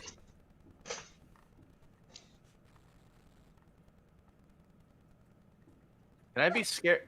I can be scary, right? Yeah. Oh wait. Do it like. I could do it like that. Wait. Oh. That's a good point. Okay. Trevi says that. So I learned that awesome thing where I can launch bats out of my pot, and my eyes go white because I'm looking through them. I can use them for my vision, and have them flying up above me as I'm walking through, and I can look Yeah. even scarier with Yeah. the white eyes. Can I do Perfect. sound Right? effects? Can I do sound Right? effects and cast glitter? Yeah. Like I can do like. No glitter. Glitter's too happy. What about smoke? Can smoke be okay? Yeah, smoke's fine. Yeah. And creepy lights. And Mud's cool with me, anyways. I mean, And just organ don't. music. I think the music's a little far. Yeah, no music. I'll just. Please. Hey, Ken, Yes. did the lizard folk Snapjaw explain exactly what this bullywog looked like that's the leader of them? Like in some sort of detail where we could understand? He described how he felt about him, but he didn't really have a good description. Okay. I'm going to ask because like I can't understand his language if he was speaking, anything outside of common. And I'm going to ask if he's been described, the bullywug leader has been described in some specific detail or not. And if nobody knows, then I'm just going to kind of find a way to help alternatively. Solace, can Yes. you use mud and sticks as makeup and make me scary? Not pretty, but scary. I have to be scary, and you have to leave my eyes so they're just. I'm not gonna cast. I'm not gonna let them out of the pot until you have it done. So excited. And then I'm gonna go and sit down on the ground, and let Solace have at it of mud makeup by mud by Solace, makeup mud by Solace, and This sticks would be a line. and Bog water. and I'm just gonna let her do it. Oh, I'm gonna pull my my lilies out. I don't want them dirtied, and I will I will hand them to either Imvir or Baxin, whoever's closer, and I will hand my lilies off to I'll them. take. Okay. So I'm not sure how long this takes. Ken can choose that, but when we're done, you got a very interesting looking Owen. So I know he said no makeup, but it needs to accentuate. You have to have highlights. So black eyeliner all the way around. So when his eyes turn white, it goes really pop. And like what looks like tears that streak down, and then mud everywhere. Mud is good. And then like a big like poofy thing coming out of his back, kind of like a headdress, but like a peacock feathery thing that's dripping with like plant life and stuff. And all over his head, written in stuff in Draconic, it says bog. It says bog. And then he's got like these big, like his lips are made chalk white, and they go all the way up here. And he's got like lots of stuff. I'm like throwing him all in like all the bug things, and then for the finale, I don't know what I do. Are you covering him in mud at all? Yes, but also his face looks really big, and his arms are like kind of like green, and I gave him like really long like attached sticks to his hands and up them and stuff, so it looks like he's got these big talony thingies. And like a headdress in the back, and his head is standing straight out with hair gel. So. And if there's engineering work to be done, I can help with that. So, Snapjaw actually takes you to one of the longhouses to do this. That way you're not just sitting in the middle, right in front of the castle, setting up this disguise. As he sees what you're doing, and he's just shaking your head, like, you hear him mutter smooth skins under his breath a couple times. in Snap job. disbelief. Artistry always works. Last resort, we can kill stuff. But like, if we can get to the leader and lop his head off or something and bring it back, like, the less of us guys, so there's more of us to fight later. Plus, I like makeup.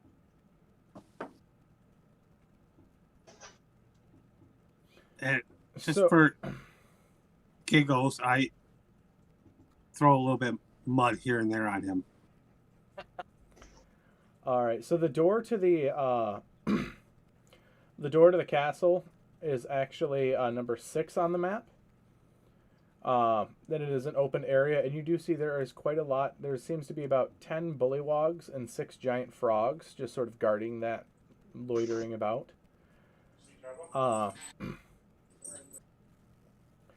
Snapjaw tells you that they can probably be lured elsewhere very easily, as they are not the brightest bulbs. Like, say, with bagpipes. No, Bagpipes are great. No. no. I can lure to the heart's extent. I will lure them all away. Solace, I Yes. think lizard people know better how to lure bullywog. Lizard people aren't with us yet. Bagpipes are Snapjaw key. just raises his hands like, You do I not matter? You are I Get this all the time. person, not lizard people. I think he means that they'll have better an idea that doesn't involve having to do the bagpipes. They might have an idea that just draws them in a different area. He does nod, though, and looks at Solace. Bagpipes. That's the instrument that sounds like you're drowning a cat while squeezing and pulling its tail out. I Yes. shake my head up and down. Yes. Yes. I have We can work with this. You go towards the landing in which we came. You might have to worry about bullywogs coming from the north, but you could probably lead them that way. And as they come out, he looks to you, Owen. You jump out and try to scare them, and that way they flee. Maybe, hopefully. I mean, worst case, we can stab them, but bagpipes are always preferable. He takes a sniff at you, Owen. They didn't use all mud.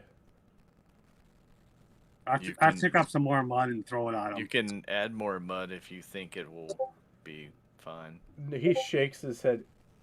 Mr. No, Joe, do you they think used it. They used some dung instead of mud in there. Mr. Joe, do No. you think Owen was partially terrifying? The smell alone is awful. I looked down at the As- stuff I was picking up, and I as- realized, oh, Yeah, as the problem with a bog-filled, mud-driven, churned place with literal animals and livestock roaming the area, giant lizards and giant frogs, it's hard to tell. I'm a pile of poop. I am a sick pile of poop. That is what I am. Thank you, No. Nibbles. Thank you. You are a beautiful fellow. And even Nibbles and them are like, they're trying to like tuck their nose into like Yeah, the cloth of your, what isn't covered, you mean? yeah, what isn't covered. Like, one of them's even like having its nose like buried in your armpit for some relief. Like, it's not a pleasant feeling. So just before she walks off to go play, I'll sit down and I already marked the spell up, but I will cast Cauldron of Bats. And I actually don't remember the name of the spell, but I think it's Cauldron of Familiars. Yep. But so I'll summon a 3, and what I want to do is I want to have like kind of 2 in the front hanging out to where, and then 1 in the back just kind of hovering Okay. to where I kind of almost get like almost a 360, like a top down, or like, you know what I mean? Like, you get an overview. So I got Yeah. my sight here. I'm almost almost VR reality. So but I'm I know gonna what I'm say, doing. give me a Constitution saving throw as your vision gets distorted in a way that you've never experienced it. Oh goodness. Oh, that's good to go. Also, Solace, are you playing the bagpipes or are you doing a rendition of Wiggle and Smack? 15. All right, you're good. She's doing the bagpipes. Yep, I've already planned a song. Give me 5 seconds. Baxton's just. Baxton is really liking Plan A. This just seems like a lot of work. Hey, I- all of this. Envir's To be finding fair, a spot to hide because I want to I thought- open. I don't want nothing. I don't want to be seen, heard, nothing. To be fair, I thought I was going to be marching directly into the castle to scare everyone in there, not just drawing them out. Just to be fair, when I agreed to the plan. But, you know, I guess after we Baxton's scare just- them, then we can move in. I am Baxton's involved. just kind of like, When we're ready with doesn't- the plan, I just need you to imagine this song an instrumental. It's called Gonna Take You Down the Bayou.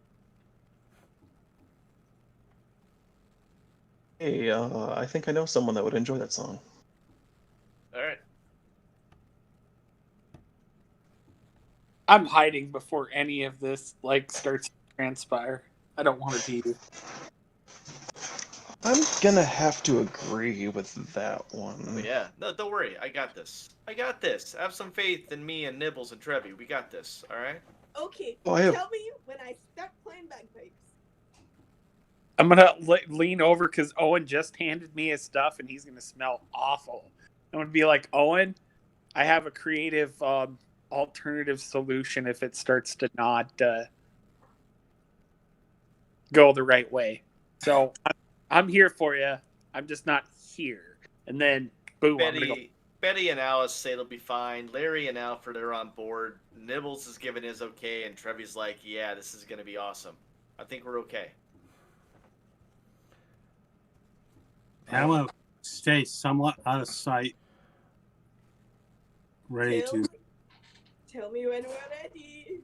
All right, so this is fair use and not for any sort of advertisement and or Yes. copyright strike or claim YouTubes. This is literally for entertainment purposes only and fair use clause. It is a Disney song. So sorry, Mr. Disney. Love your songs. Not selling no nothing. Just singing the song on my bagpipes.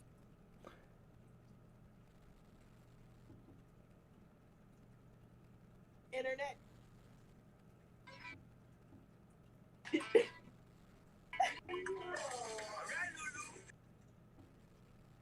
It's not playing for us. That is okay, as YouTube will probably end up taking me down for copyright, so we will pause it. But it was quite amusing to see you and your sister dancing around.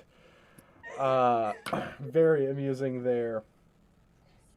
As I don't need my first YouTube video to have a DACA strike on it. Okay. Yep. I appreciate the thought and effort, though, Solace. So that happens. You start playing your bagpipes. You hear a commotion as the 10 bollywogs start looking at you and start heading your way, along with the 6 giant frogs. Owen, what are you doing here? As you see them starting to rush out. As soon as I rush, as soon as they start getting to where I can feasibly scare the bullywug out of them, I will cast. What's it called? Bataturgy? Yeah, Bataturgy. And I will make my voice boom 3 times as loud, and I will make. I'm gonna cast this 3 times in a row, super quick. I'm gonna do my voice super loud for a minute. I'm gonna do some tremors around me as I'm walking, and then I don't need to alter that.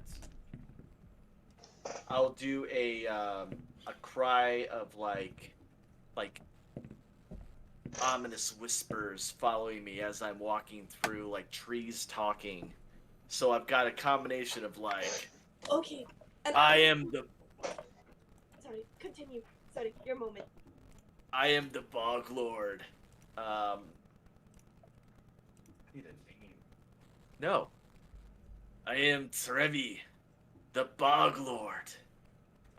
You have entered my domain. And I'll just see what they react with everything else going on. Also, prestidigitation, lots of bug smoke, like everywhere. Black bug smoke, making him look awesome scary. Like, awesome scary. So they look at you, sort of utmost horror in their eyes. You hear them croak a couple things. And if you could understand them, it would almost be like the universal language of what? As they can't understand you in the language that they're speaking. But your image, you can tell they're very visibly shaken. The giant frogs sort of hunch down and like start growling, sort of, an anagram that frogs do. However, the bullywogs end up grabbing the leashes on the frog, and they start heading away, rushing to the moat. And before they realize, one of them jumps into the moat, and an alligator comes up and just snaps them, and then they all turn around and start running to the north instead of the moat. I was just gonna point and be like, as the entryway to the Barbican is free. We did it! High five! I don't know if you want to high five me right now. As Solace, you see a group of bullywogs coming your way from the north to investigate the sound. Well, you're not anywhere near me. Not bad. I'm gonna hide, run at the same time. Hide, running, run, hiding. All right, so give me a stealth check as you try to jump out of there. Find a spot to dip it. What's my skill? 5. So you go to be as stealthy and as awesome as you can, and you immediately trip and face first right into the mud. And on top of that, you land on your bagpipe still full of air. And as you just land, you hear Bagpipes. You have to take from the my mud location. getting into the tips of the. Oh no! How am I ever gonna get this out? As you get up, as these bullywogs approach you more, there's about 10 bullywogs very close to you. How far away are they from where I'd be at? I'm assuming I'm like somewhere around the bushes that are. If you're by the bushes, that would be close by the entryway, which will not stay above. No. The bushes by where 2 is. Aren't those bushes or are those trees or whatever? Those that's like underbrush. Yeah, you could be there if you want. Okay. Solace is pretty much to the north there, about three blocks away from the number 1, to the right. Okay. Owen came in from group 3. Those huts coming from there.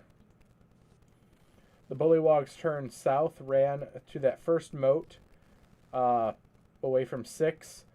One of them got eaten, and they ran to the north up towards 4. Okay.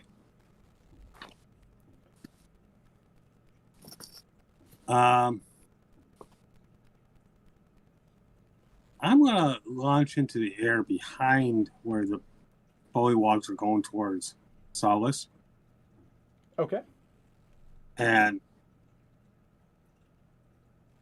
start calling as I see if I can get them to be distracted away. All right, give me a let's do a performance check. See how loud, if you can compete with the dying bagpipe sound. Jackson rolled a Constitution saving throw to see if he could, contain his laughter when Solace fell. He rolled a nat 20, so he was able to hold himself, or else it was going to be really bad. And it was a pretty high check. You just had a single. Okay.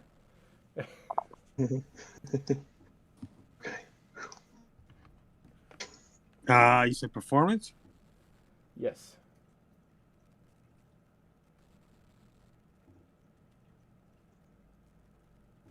$15. 15? Pretty decent.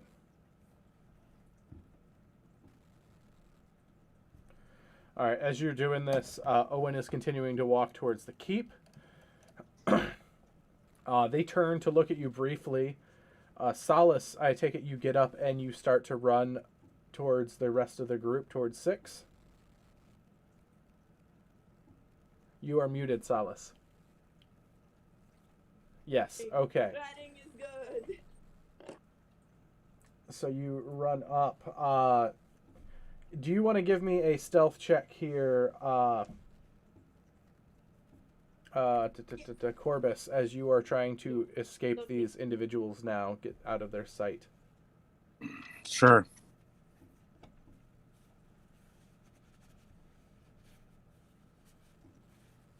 Oh, that's about fitting. So, that'd be 9. 9. Luckily for you, they rolled lower for their perception check, as you managed to dip out of the way around the back of the battlements and find your way back to the rest of the group at 6. Okay. So, you guys end up regrouping very closely at 6, leading into A. And this seems to be the primary defensive position for the castle. Sloppy mud covers the stone floor of this large chamber. Planks have been laid from the gateway to the causeway entrance to create a 10-foot wide raised boardwalk for the cultists, who don't particularly enjoy walking through the mud the way the bullywogs seem to revel in it. If you guys are walking anywhere but the planks, it is considered difficult terrain. A few tables have been thrown together from planks laid across barrels with crudely made benches for seats, both of which are nearly as muddy as the floor. So how tall is the ceiling in here? It is not tall at all. This is barely 10 feet tall. Okay. We still all have water walking, so we could technically just go right over it at the moment. There is a couple staircases here. In this one, stairs lead up in this room. Or there's a hallway going to the right. While you're left looking in the room. If we're planning on scaring everybody, I'm walking down the hallway to keep scaring the bullywug out of everyone. Alright, so you start making your way down the long causeway that leads over the moat that goes around the castle. There's no roof here. Can I have my smoke, please? I need my smoke. I do smoke. Also, I have a plan. Just in case you need to know bullywug, I'll just cast tongues and then, telepath it to you. So, give me a, this is going to be a,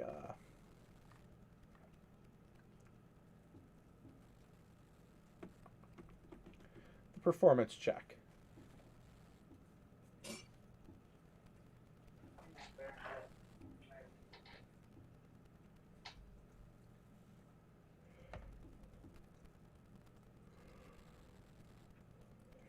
That's a 14. Of course. All right. So as you start to make your way through here, you notice there's no roof, but there are walkways around, and you see lots of bullywogs looking down upon you, bows drawn, stones held in their hand, ready to throw down upon you. Seeing you sort of walk through, it unnerves them, and they just sort of, you see this weapon shaking, stones shaking as they just sort of pretend not to see you. As they rolled really low again on their perception or their insight. I am Trevilicus, the Bog Lord. So eventually you get past the causeway and you find the hallway turns to your left. I'm assuming everyone else is following him, like in his wake. Yeah, kind of slower. Yes. Yeah. All right, this opens to an area. This ground looks to be once, like it might have once been hard-packed earth, but now it has been churned into mud by flapping bullywog feet. And as you look here, you see about 5 bullywogs and 5 lizard folk training giant lizards, while the bullywogs are sort of loafing around and giving orders to the lizard folk. Seeing you guys, they look at you. And one of them snaps at the lizard folk and starts croaking something at them. Snapjaw quickly barks out in Draconic. You hear, "Do not listen! Fight! Rise up!" Can I just...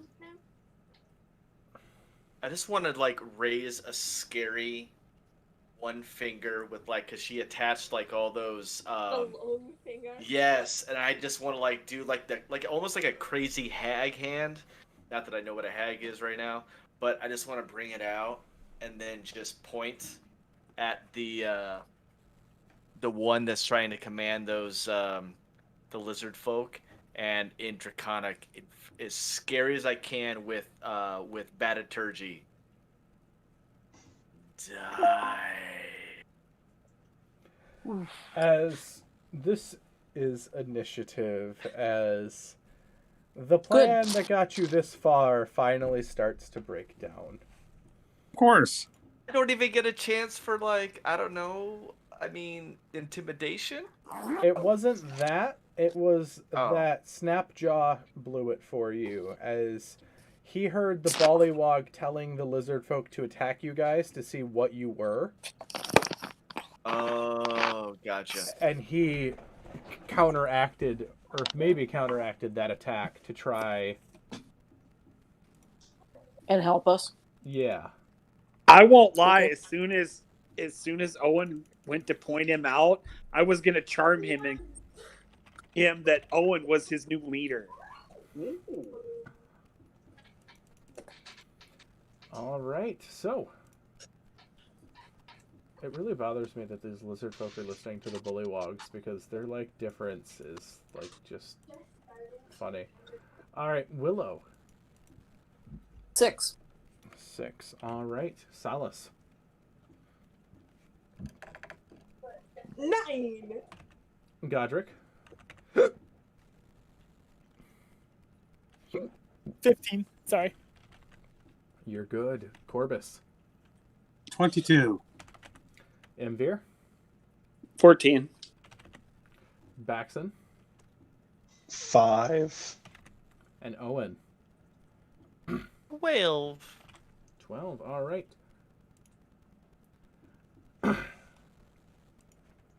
So first up, Corvus, you are the first to react as... So is this the area C, is that like open to the air, or is it still part of a enclosed area?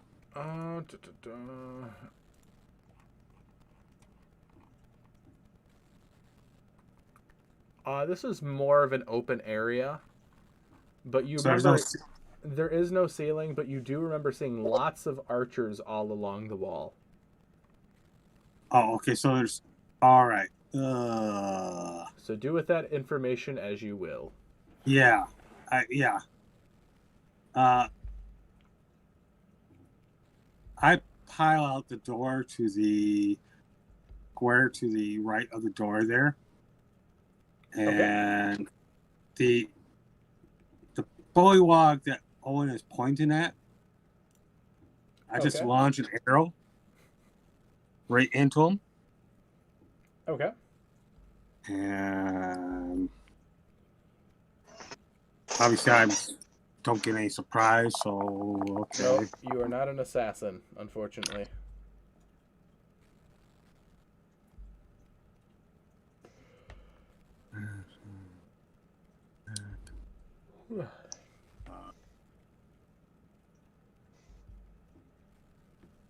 Dirty 20 to hit. That'll hit.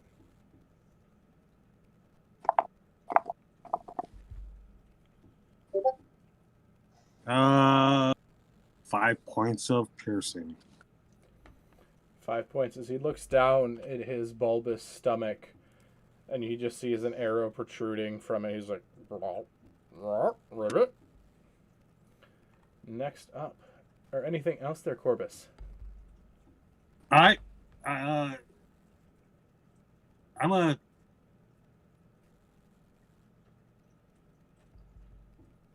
So where is this bullywog that I just attacked? He's sort of further in the area back. Okay, so somewhere a little bit above where it says C. Yeah, he's probably about like 80 feet back from you. Okay. Because each one of those squares are 20 feet.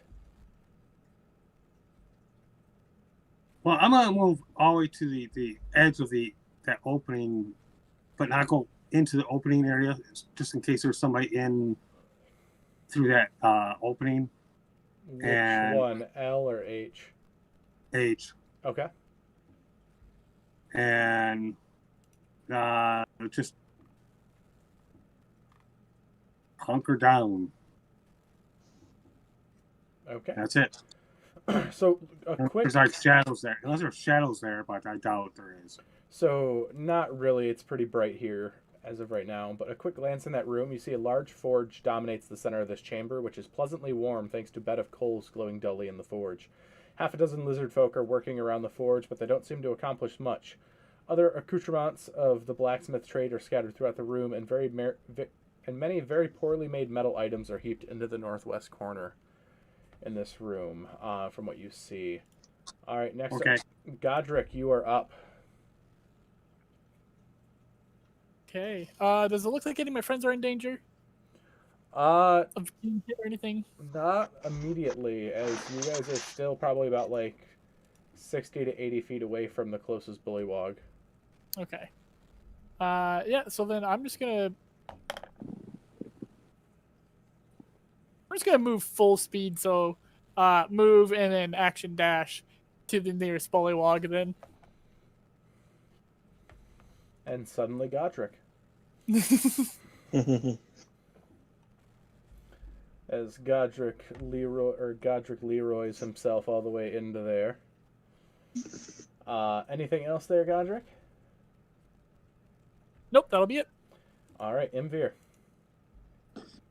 I'm gonna play off of his bog creature thing and all the bats that are swirling around him, and I'm gonna use minor illusion to cast a 5-foot bat out in front of him and be like, "Fear the bog monster," and use an intimidation check. Okay.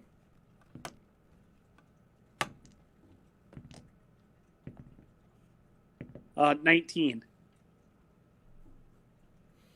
All right, you see some of them seem to be a bit rattled and do not seem to want to approach.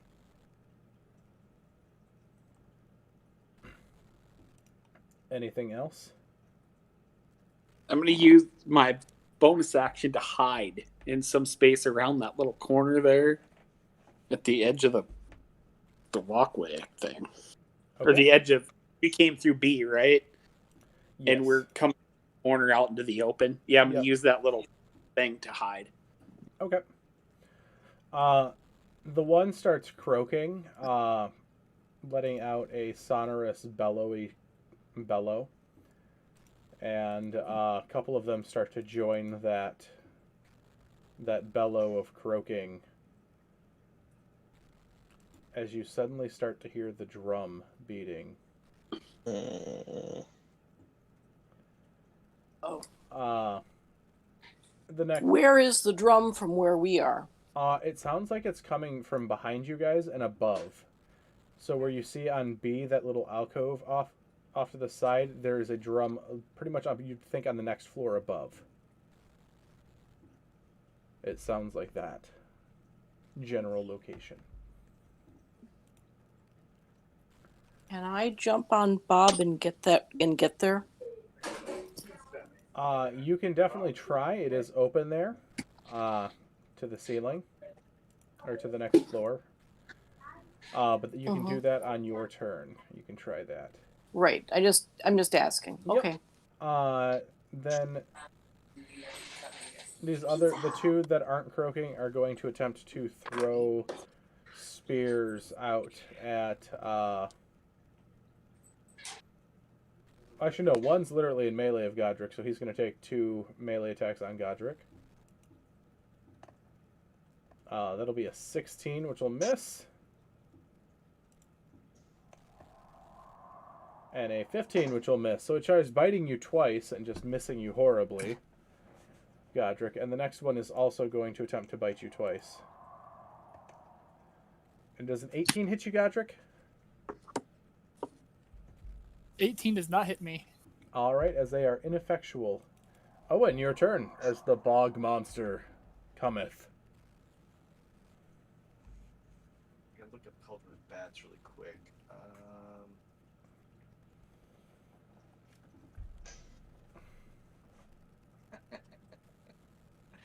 Oh, I don't.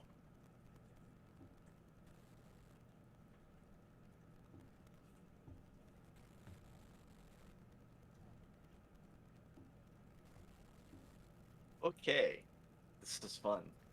I'm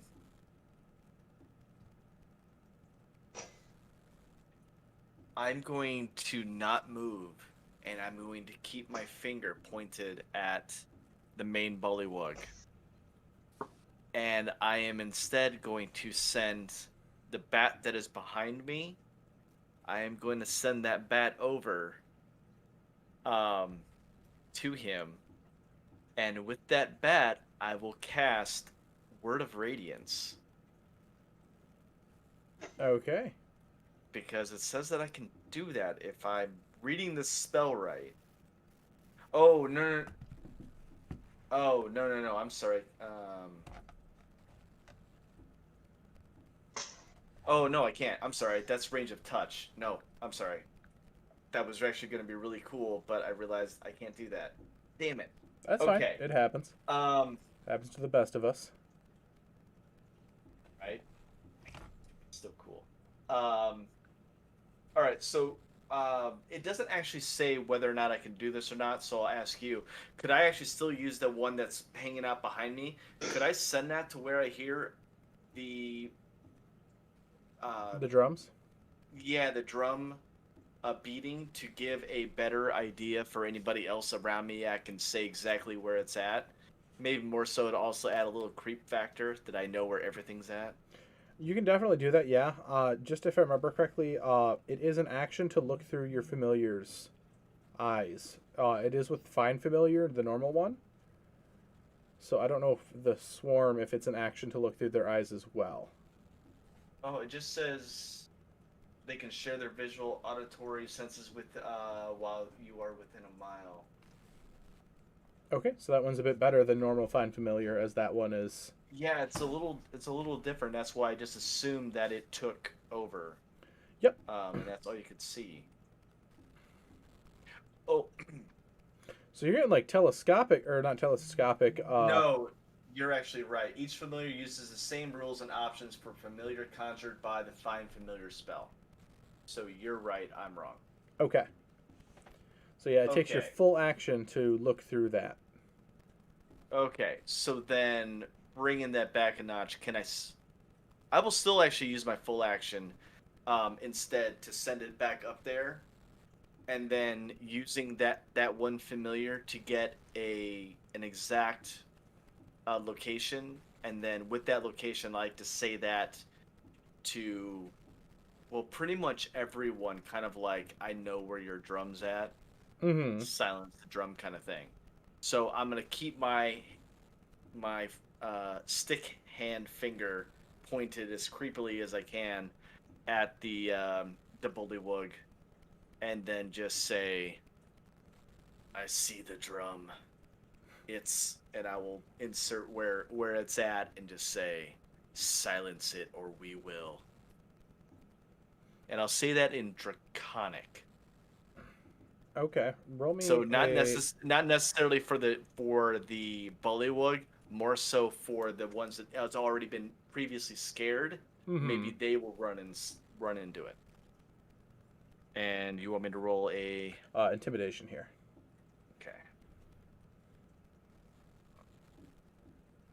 Another 10, and intimidation it's a 12.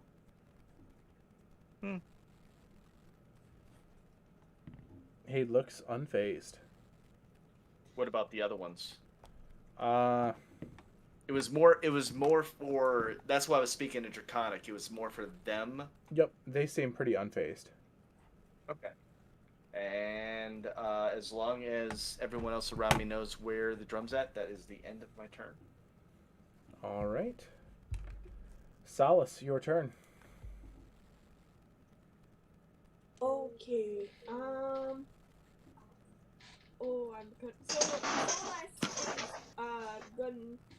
going to charge as close as she can. You said 60 feet. They're 60 feet away, yes? About, yes, 60 to 80. So she can, well, she'll charge and still not make it. And she'll cast... You can get almost all of them with a shatter. Yes, that's what I was thinking. That's like one of her favorite things to do.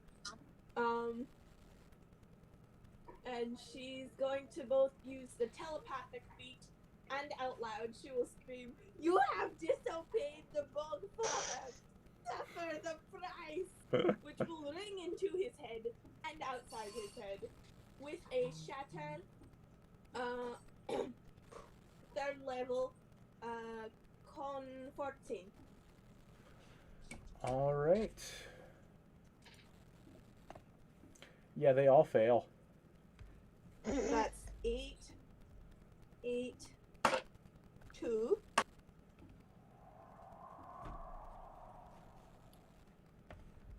Feel like I'm a cosplay version of Swamp Thing right now. 16, Pretty much. 21, 22, 24. So that's 24 points of shatter damage. At 3rd level. As all the bullywogs become bits and pieces, as frog legs start to rain down upon the courtyard, as the lizard folk just start tearing into their overlords. Well, the remnants of the overlords in a vicious and awful pattern. And I'm like, lizard folk, chosen of the Bog Father, silence the drums and seize your freedom. And with that battle cry, the sound of the drums pounding off in the distance, this is where we're going to end for the night.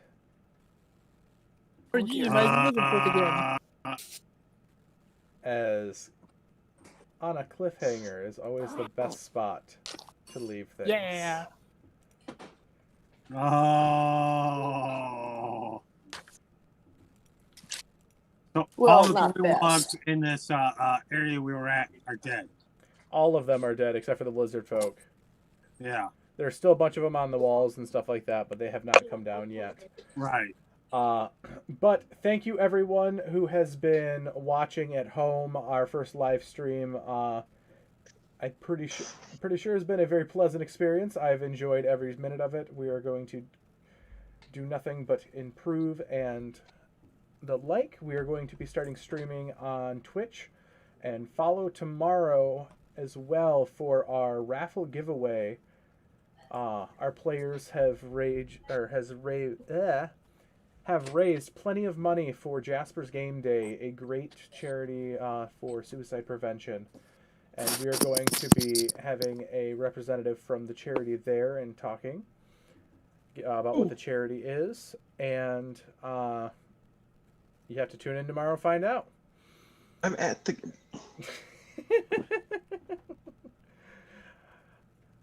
And we will be giving them the money that we raised for the charity and giving away some awesome prizes to all of our guests. By the way, everyone in our server does have a chance at winning because a couple people have bought tickets for just about everyone. So everyone has a chance of winning. And stick around for the events after that, because that's gonna be great with Tomb of Annihilation. Oh, that's gonna be It'll so a much fun. Fabulous time. Absolutely. Fabulous. Don't worry, y'all. We're gonna have some real fun. Tomb of Annihilation following up immediately afterwards. Thank you guys so much for watching. This has been DM Kenneth. Hopefully we made a few new Kenkus for the night.